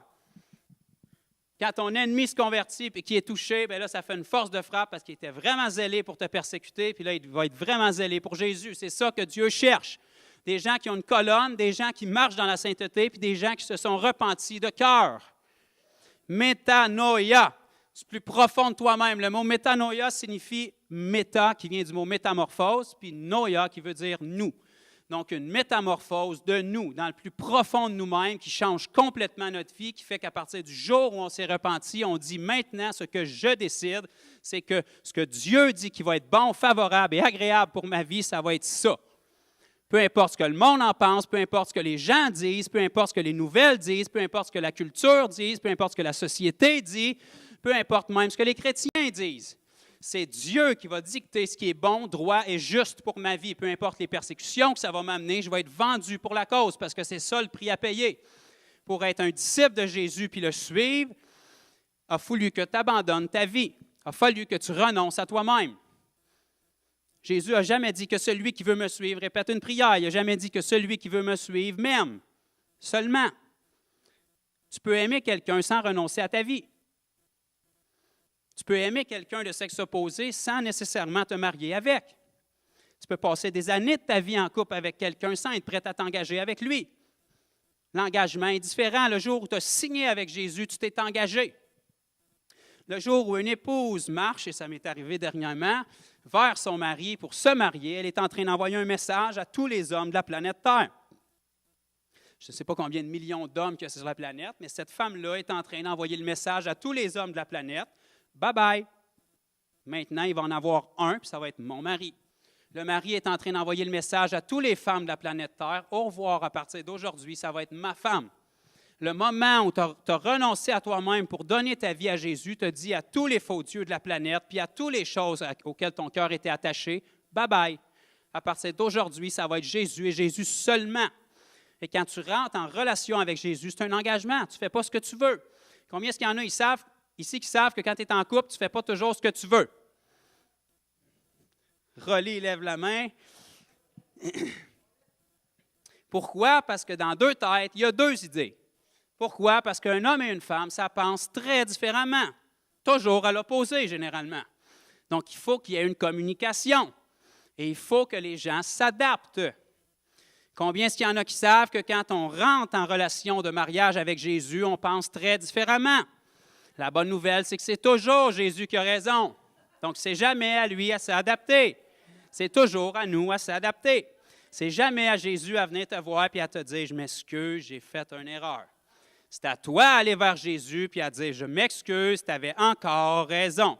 Je ne sais pas pourquoi je m'entête à penser que j'en sais plus que toi. Ça fait des millions, des milliards d'années de plus que moi que tu vis, mais je continue à penser que j'en sais plus que toi. Aide-moi à avoir ta perspective, à penser comme toi, à voir comme toi. » Ça s'appelle renouveler son intelligence. C'est ça, quand tu rentres en relation de couple avec Jésus, tu t'adaptes. Mais c'est toujours ce que Jésus dit qui est le dernier mot. La Bible nous décrit textuellement que la relation que Dieu établit entre un mari et sa femme, c'est une image de Christ et son épouse. Le mari est le chef de la femme, Christ est le chef de l'Église. L'Église se soumet à ce que Jésus dit. Des fois, c'est plus difficile pour la femme parce que le mari a tort, mais Jésus n'a jamais tort. On se soumet à ce qu'il dit, même quand on n'est pas d'accord, parce qu'on sait qu'il a raison. Donc, à moyen ou à long terme, on va réaliser qu'il avait raison, puis on va pouvoir se dire, même si ça m'a dérangé d'obéir, bien là, je peux voir les fruits, puis je suis obéissant. Puis là, Jésus peut nous dire, bon et fidèle serviteur, parce qu'on a obéi à ce qu'il nous a demandé. Donc, aujourd'hui, ce que je veux qu'on réalise, c'est que comme le prophète Élie dans l'Ancien Testament envoyait le message au peuple et leur disait, combien de temps clocherez-vous? Combien de temps est-ce que vous allez utiliser Dieu dans votre vie spirituelle, mais que vous allez utiliser d'autres dieux dans votre vie charnelle? Combien de temps est-ce que vous n'allez pas être capable d'impliquer Dieu dans vos finances, dans votre vie de couple, dans votre travail? Combien de temps est-ce que quand vous vous levez le matin, vous n'allez pas être consumé par l'idée de connaître Dieu, mais par un paquet d'autres choses? Puis que finalement, vous allez arriver la tête sur l'oreiller le soir et réaliser, je n'ai pas donné de temps à Dieu pendant toute la journée. Mais Dieu comprend parce que, bon, il y avait de la louange qui jouait dans mon auto, la Bible est ouverte à la table, j'ai servi à l'église, j'ai fait cuire des épis de blé d'Inde. C'est toutes des bonnes choses. Mais combien de temps tu as donné à Dieu dans ta journée? Si tu travailles dans le ministère, tu as travaillé pour Dieu toute la journée, mais combien de temps tu y as donné intimement? Combien est-ce qu'il y en a ici qui savent que tu peux faire plein d'activités avec ton mari ou ta femme, mais jamais avoir d'intimité avec? Aller faire l'épicerie avec ta femme, tu es avec ta femme. Mais il y a des choses que tu ne feras pas à l'épicerie que tu fais dans ta chambre avec elle. Ce n'est pas la même intimité. La proximité est différente. La relation va se développer différemment. Faire des choses pour Dieu, ça ne remplacera jamais une intimité avec Dieu. Et c'est dans l'intimité, la Bible nous dit que c'est dans le calme et la tranquillité que sera notre salut. C'est dans l'intimité et dans le lieu secret que Dieu se révèle à nous, il nous renouvelle, puis on sort rempli d'esprit et de puissance. Quand Jésus a été dans le désert, puis qui a été tenté, qui a passé du temps pendant 40 jours avec Dieu, la Bible nous dit qu'il est sorti rempli d'esprit et de puissance. Le peuple d'Israël est mort dans le désert. Jésus est sorti rempli d'esprit et de puissance. C'est quoi la différence? C'est le même Dieu, c'est sa même volonté. Jésus a saisi la perspective de pourquoi il était là. Il s'est consacré, il a donné du temps à Dieu, il a été intime avec Dieu. Jésus, la Bible nous dit qu'il se consacrait tôt le matin, il allait sur une montagne à part, il s'en allait dans des lieux déserts pour être avec Dieu, pour entendre le cœur de Dieu, pour connaître Dieu. À combien plus forte raison ça devrait être le cas dans notre vie? On devrait avoir des témoignages constants dans notre vie. Dieu devrait nous utiliser constamment dans notre vie parce qu'on est disponible. Dieu ne te forcera jamais le bras. Le problème, c'est qu'on est rempli de bonne volonté, puis on dit à Dieu, utilise-moi. Puis aussitôt qu'il entend cette prière-là, dans la même journée, puis même quelques heures après, il t'utilise, puis quand tu fais face à la situation, tu dis, je ne suis pas prêt. Demain. Je peux pas celle-là. Dieu, je veux prier pour les malades. Tu sors de l'église, tu envoies un. Pas grand temps, là, je suis un peu pressé, il y a du monde qui m'attend pour manger. Dieu, je veux voir des gens sauvés. Tu rencontres quelqu'un, il fait beau aujourd'hui, hein? C'est pas mal humide. Bon, en tout cas, fait qu'on se récrit, on se donne des nouvelles, puis là, tu n'as pas parlé de Dieu. Tu venais de prier à Dieu pour qu'il t'envoie des gens. Il t'a envoyé quelqu'un, mais tu as passé par-dessus. Dieu, utilise-moi plus grandement. Dieu, je veux voir ta puissance éclater. Pourtant, à chaque occasion qu'il nous donne, on sent qu'on n'est pas prêt, on sent qu'on est trop occupé, on sent qu'on a d'autres responsabilités. Laisse-moi te dire une chose, tu vas tout le temps te sentir pas prêt, tu vas toujours avoir d'autres choses, tu vas toujours avoir trop de responsabilités. Il faut que tu prennes le temps. La Bible nous dit que ce sont les violents qui s'emparent du royaume de Dieu. Un athlète doit se faire violence s'il veut performer. Un enfant de Dieu doit se faire violence s'il veut performer parce que tu ne sers pas Dieu quand ça te tente. Les chances sont que ça ne te tentera jamais, à part quand il y a du monde le dimanche à l'église. Mais les 6 autres jours de la semaine où tu as l'opportunité de fréquenter des inconvertis et de te consacrer à Dieu, c'est là que ça ne te tentera pas, puis c'est là que ça a de l'importance. Quand un athlète fait son championnat, ce n'est pas là que c'est le plus important, c'est tout le temps de préparation qu'il y a eu avant. Le championnat, ça fait juste nous démontrer la préparation qu'il y a eu. Mais quand tu es en train d'obéir à Dieu, puis de servir Dieu, puis de guérir les malades, puis de chasser les démons, puis de témoigner ce que Jésus a fait dans ta vie, puis de témoigner l'Évangile, c'est tout le temps de préparation que tu as eu avant à chercher sa face, qui est simplement rendu visible. C'est les fruits de ce que tu as à l'intérieur qui deviennent visibles. C'est la parole de Dieu qui bouillonne en toi, qui se manifeste visiblement. C'est la même parole qui est en toi, c'est juste qu'elle est devenue visible parce que tu as rouvert ta bouche pour parler. Isaïe a dit « Me voici, envoie-moi ». L'Église devrait avoir cette même mentalité « Me voici, envoie-moi », mais y aller quand Dieu t'envoie, parce que ça fait 2000 ans qu'il t'a envoyé. Amen!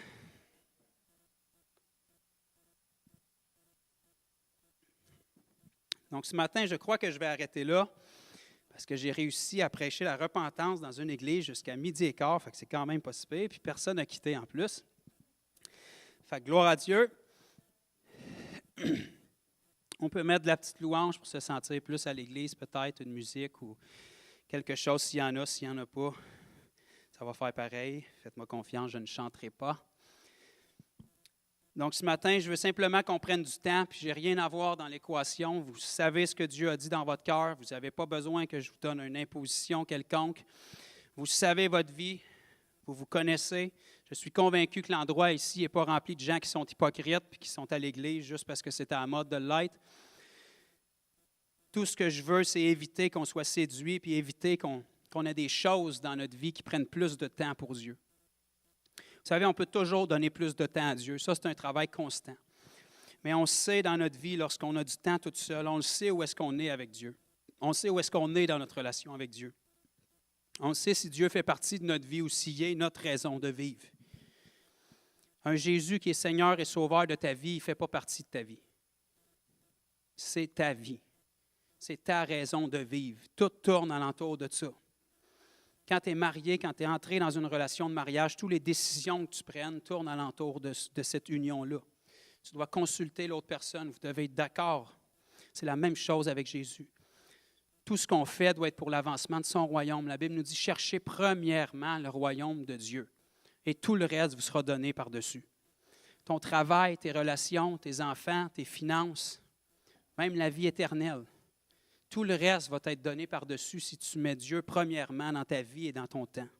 Si tu te consacres à Dieu. Si tu es prête à prendre la décision de te lever et de dire, je réalise que j'ai vécu dans une vie chrétienne qui était passive, mais je réalise que je suis appelé à bouger. Je suis appelé à faire plus pour Dieu. Je réalise qu'au fil du temps, il y a des affaires qui ont commencé à consommer mon temps sans que je m'en rende compte. Parce que je n'ai jamais arrêté de t'aimer, mais je réalise que ces choses-là ont plus de temps dans mon cœur et dans mes pensées. Je réalise que quand je commence à passer du temps en prière, c'est ces choses-là qui reviennent dans mes pensées, puis je ne suis pas capable d'être constamment consacré à toi. Si tu fais partie de ces personnes-là ce matin, tu n'as pas besoin de moi, je t'appelle à te présenter devant Dieu. Si vous voulez, venez vous mettre à genoux en avant, c'est faux, on n'est pas là pour juger. La repentance, c'est une belle chose, puis c'est le cœur de Dieu qui vous parle aujourd'hui. Dieu veut qu'on réalise notre état. Exactement comme dans Matthieu 25, qu'on ne fasse pas partie du 50 % qui sont séduites. Qu'on ne fasse pas partie du 50 % qui réalisent que lorsque le cri de minuit va arriver, on n'était pas prêt. On a été ensevelis par les choses du monde, la tradition humaine. On pensait qu'on était correct. On pensait qu'on avait un accès à Dieu, parce qu'on a répété une prière, parce qu'on aime Dieu, parce qu'on participe à des activités chrétiennes, parce qu'il y a eu des changements dans nos vies dans le passé. Mais les changements doivent être constants. Notre temps avec Dieu doit être constant. Si on réalise qu'il y a des choses qui prennent notre cœur, si on réalise qu'il y a des choses qu'on n'est pas prêt à abandonner, si Dieu nous demandait d'abandonner certaines choses demain matin, est-ce qu'on serait prêt à le faire? C'est ça que ça veut dire, renoncer à nous-mêmes pour suivre Jésus. C'est ça que ça veut dire, se charger de notre croix. S'il y a des choses qu'on est prêt à dire à Dieu, je suis prêt à tout laisser ça partir, mais je ne veux pas que tu me parles de ce point-là. Je ne sais pas ce que tu ferais si tu me demandais d'abandonner cette chose-là. Mais c'est spécifiquement cette chose-là que Dieu te demande d'abandonner ce matin. Dieu te demande que tu y remettes entre les mains, puis fais-moi confiance, il va faire infiniment plus avec ta vie si tu abandonnes que ce que tu peux faire avec ta vie pendant des années. Merci, Jésus. Si vous avancez, faites juste présenter de votre cœur devant Dieu. Mettez-vous à genoux s'il faut, debout, si ça ne me dérange pas, mais c'est entre vous et Dieu. C'est une rencontre que Dieu veut avec vous ce matin, puis il veut une repentance sincère de cœur. Je réalise que j'ai mal fait, je ne veux plus mal faire, puis je m'engage à partir d'aujourd'hui à me consacrer. Je ne ferai pas les mêmes erreurs. Je m'engage à t'offrir ma vie en entier. Je m'engage à te donner la quantité puis la qualité de mon temps.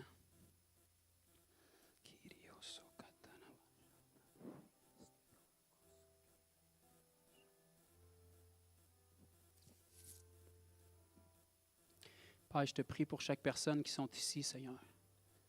Je te remercie pour ta parole que tu nous as permis d'annoncer. Je te prie qu'on la reçoive toujours à partir des profondeurs de ton cœur à toi, Seigneur. Pas un cœur de condamnation, mais un cœur d'amour. Un cœur qui veut le meilleur pour tes enfants. Tu sais que tu ne peux pas bénir les parties de notre vie qu'on ne veut pas t'abandonner. Tu ne peux pas bénir les parties de notre vie où on a du péché caché. Tu sais que le péché nous détruit et tu ne veux pas ça pour nous, Père. Je te remercie parce que tu nous appelles, tu nous parles constamment. La Bible dit que tu nous parles tantôt d'une manière, tantôt d'une autre, mais que l'homme n'y prend point garde. Père, je te prie qu'on ne fasse pas partie de ceux qui ne prennent pas garde à ta parole. Je te prie qu'elle soit un dépôt dans nos vies qui cause une transformation, que chaque personne ici, suite à la parole de ce matin, et moi inclus, on puisse regarder à notre vie et réaliser où est-ce qu'on est avec toi, Seigneur. Ce que tu veux pour notre vie, ce que tu as fait avec notre vie, puis ce que tu veux faire encore. Aussi glorieuse notre vie ait pu être jusqu'à maintenant avec toi, tu veux nous amener de gloire en gloire. Tu as infiniment plus que tu veux faire avec notre vie. Puis si on réalise qu'il n'y a pratiquement rien qui a été fait avec notre vie jusqu'à maintenant, c'est parce qu'on doit abandonner des choses. Je te remercie, Père, d'avoir ouvert mes yeux il y a déjà plusieurs années. Je te remercie pour ce que tu as fait avec ma vie, Père. Et je ne changerai pas ce que j'ai vécu pour tout l'or du monde. Puis je te prie que chaque enfant de Dieu puisse entrer dans cette destinée-là. Qu'on puisse complètement renoncer à nos vies, nos opinions, nos intentions, nos désirs pour se soumettre à toi.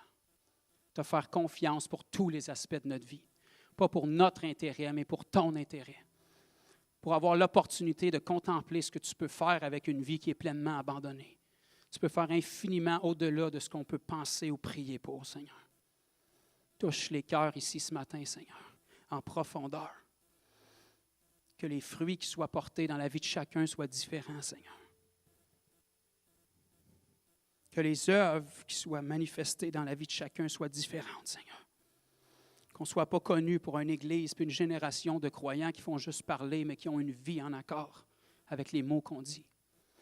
Que notre vie soit radicale, que notre vie cause le respect chez les inconvertis. Que notre vie cause la crainte de Dieu chez les inconvertis. Que notre vie cause la crainte de Dieu même chez les croyants. Comme le cœur de tes disciples s'enflammait, Jésus, quand tu leur parlais après la résurrection, que ce soit la même chose pour nous. Quand on parle avec nos frères et nos sœurs, que leur cœur s'enflamme parce qu'ils sentent la présence de Dieu en nous. Ils sentent la consécration et l'amour qu'on a pour Dieu et les uns pour les autres. Merci de faire ton œuvre dans chaque vie qui sont ici, Seigneur. Que ce ne soit pas une parole de plus qui soit perdue, mais que ce soit une parole qui est méditée. Qu'on ait une sainte crainte de toi. Que autant on réalise que tu es notre Père céleste, que autant on se souvienne que tu es un Dieu saint. On ne pourra rien cacher devant ta face quand le temps va venir. On ne pourra pas se cacher derrière les excuses. Tu nous as sauvés et tu nous as donné ta grâce pour qu'on vive dans la sainteté. Père, mon désir, c'est que personne ici vive dans le péché. Que personne ici soit séparé de toi pour l'éternité parce qu'il était séduit. Que personne ici soit condamné parce qu'ils se sont adonnés au plaisir temporaire et immédiat du monde au lieu de se consacrer à toi. Que personne ici néglige le précieux sacrifice de ton sang. Qu'on ne tombe pas dans le panneau de croire que ton sang est assez puissant pour nous épargner la peine du péché, mais qu'il n'y a pas la puissance de nous en libérer. Tu nous as libérés du péché pour qu'on marche dans la sainteté et qu'on porte du fruit. Puis c'est mon désir pour la vie de chaque personne qui est ici, Père. Que ta grâce fasse son œuvre parmi nous et qu'elle puisse porter des fruits permanents et en abondance pour chacun de nous, Papa. Dans le nom de Jésus, je te prie. Amen. On peut passer un petit peu de temps dans la présence de Dieu, ceux qui en ont besoin, ceux qui ont des choses à communiquer à Dieu. Vous savez, c'est entre vous et Dieu, là. Vous entrez en communion avec Dieu. La communion, c'est une commune union, c'est relationnel. Prenez le temps qu'il faut. Moi, j'ai terminé. Si Sœur Poulain elle a quelque chose à rajouter, qu'elle le fasse. Si vous avez terminé, vous pouvez partir. Mais s'il vous plaît, ne laissez pas le message que vous avez entendu ce matin derrière. Que ce soit un message qui soit, comme on dit en anglais, un reality check pour notre vie. Un constat de notre état qu'on doit faire constamment.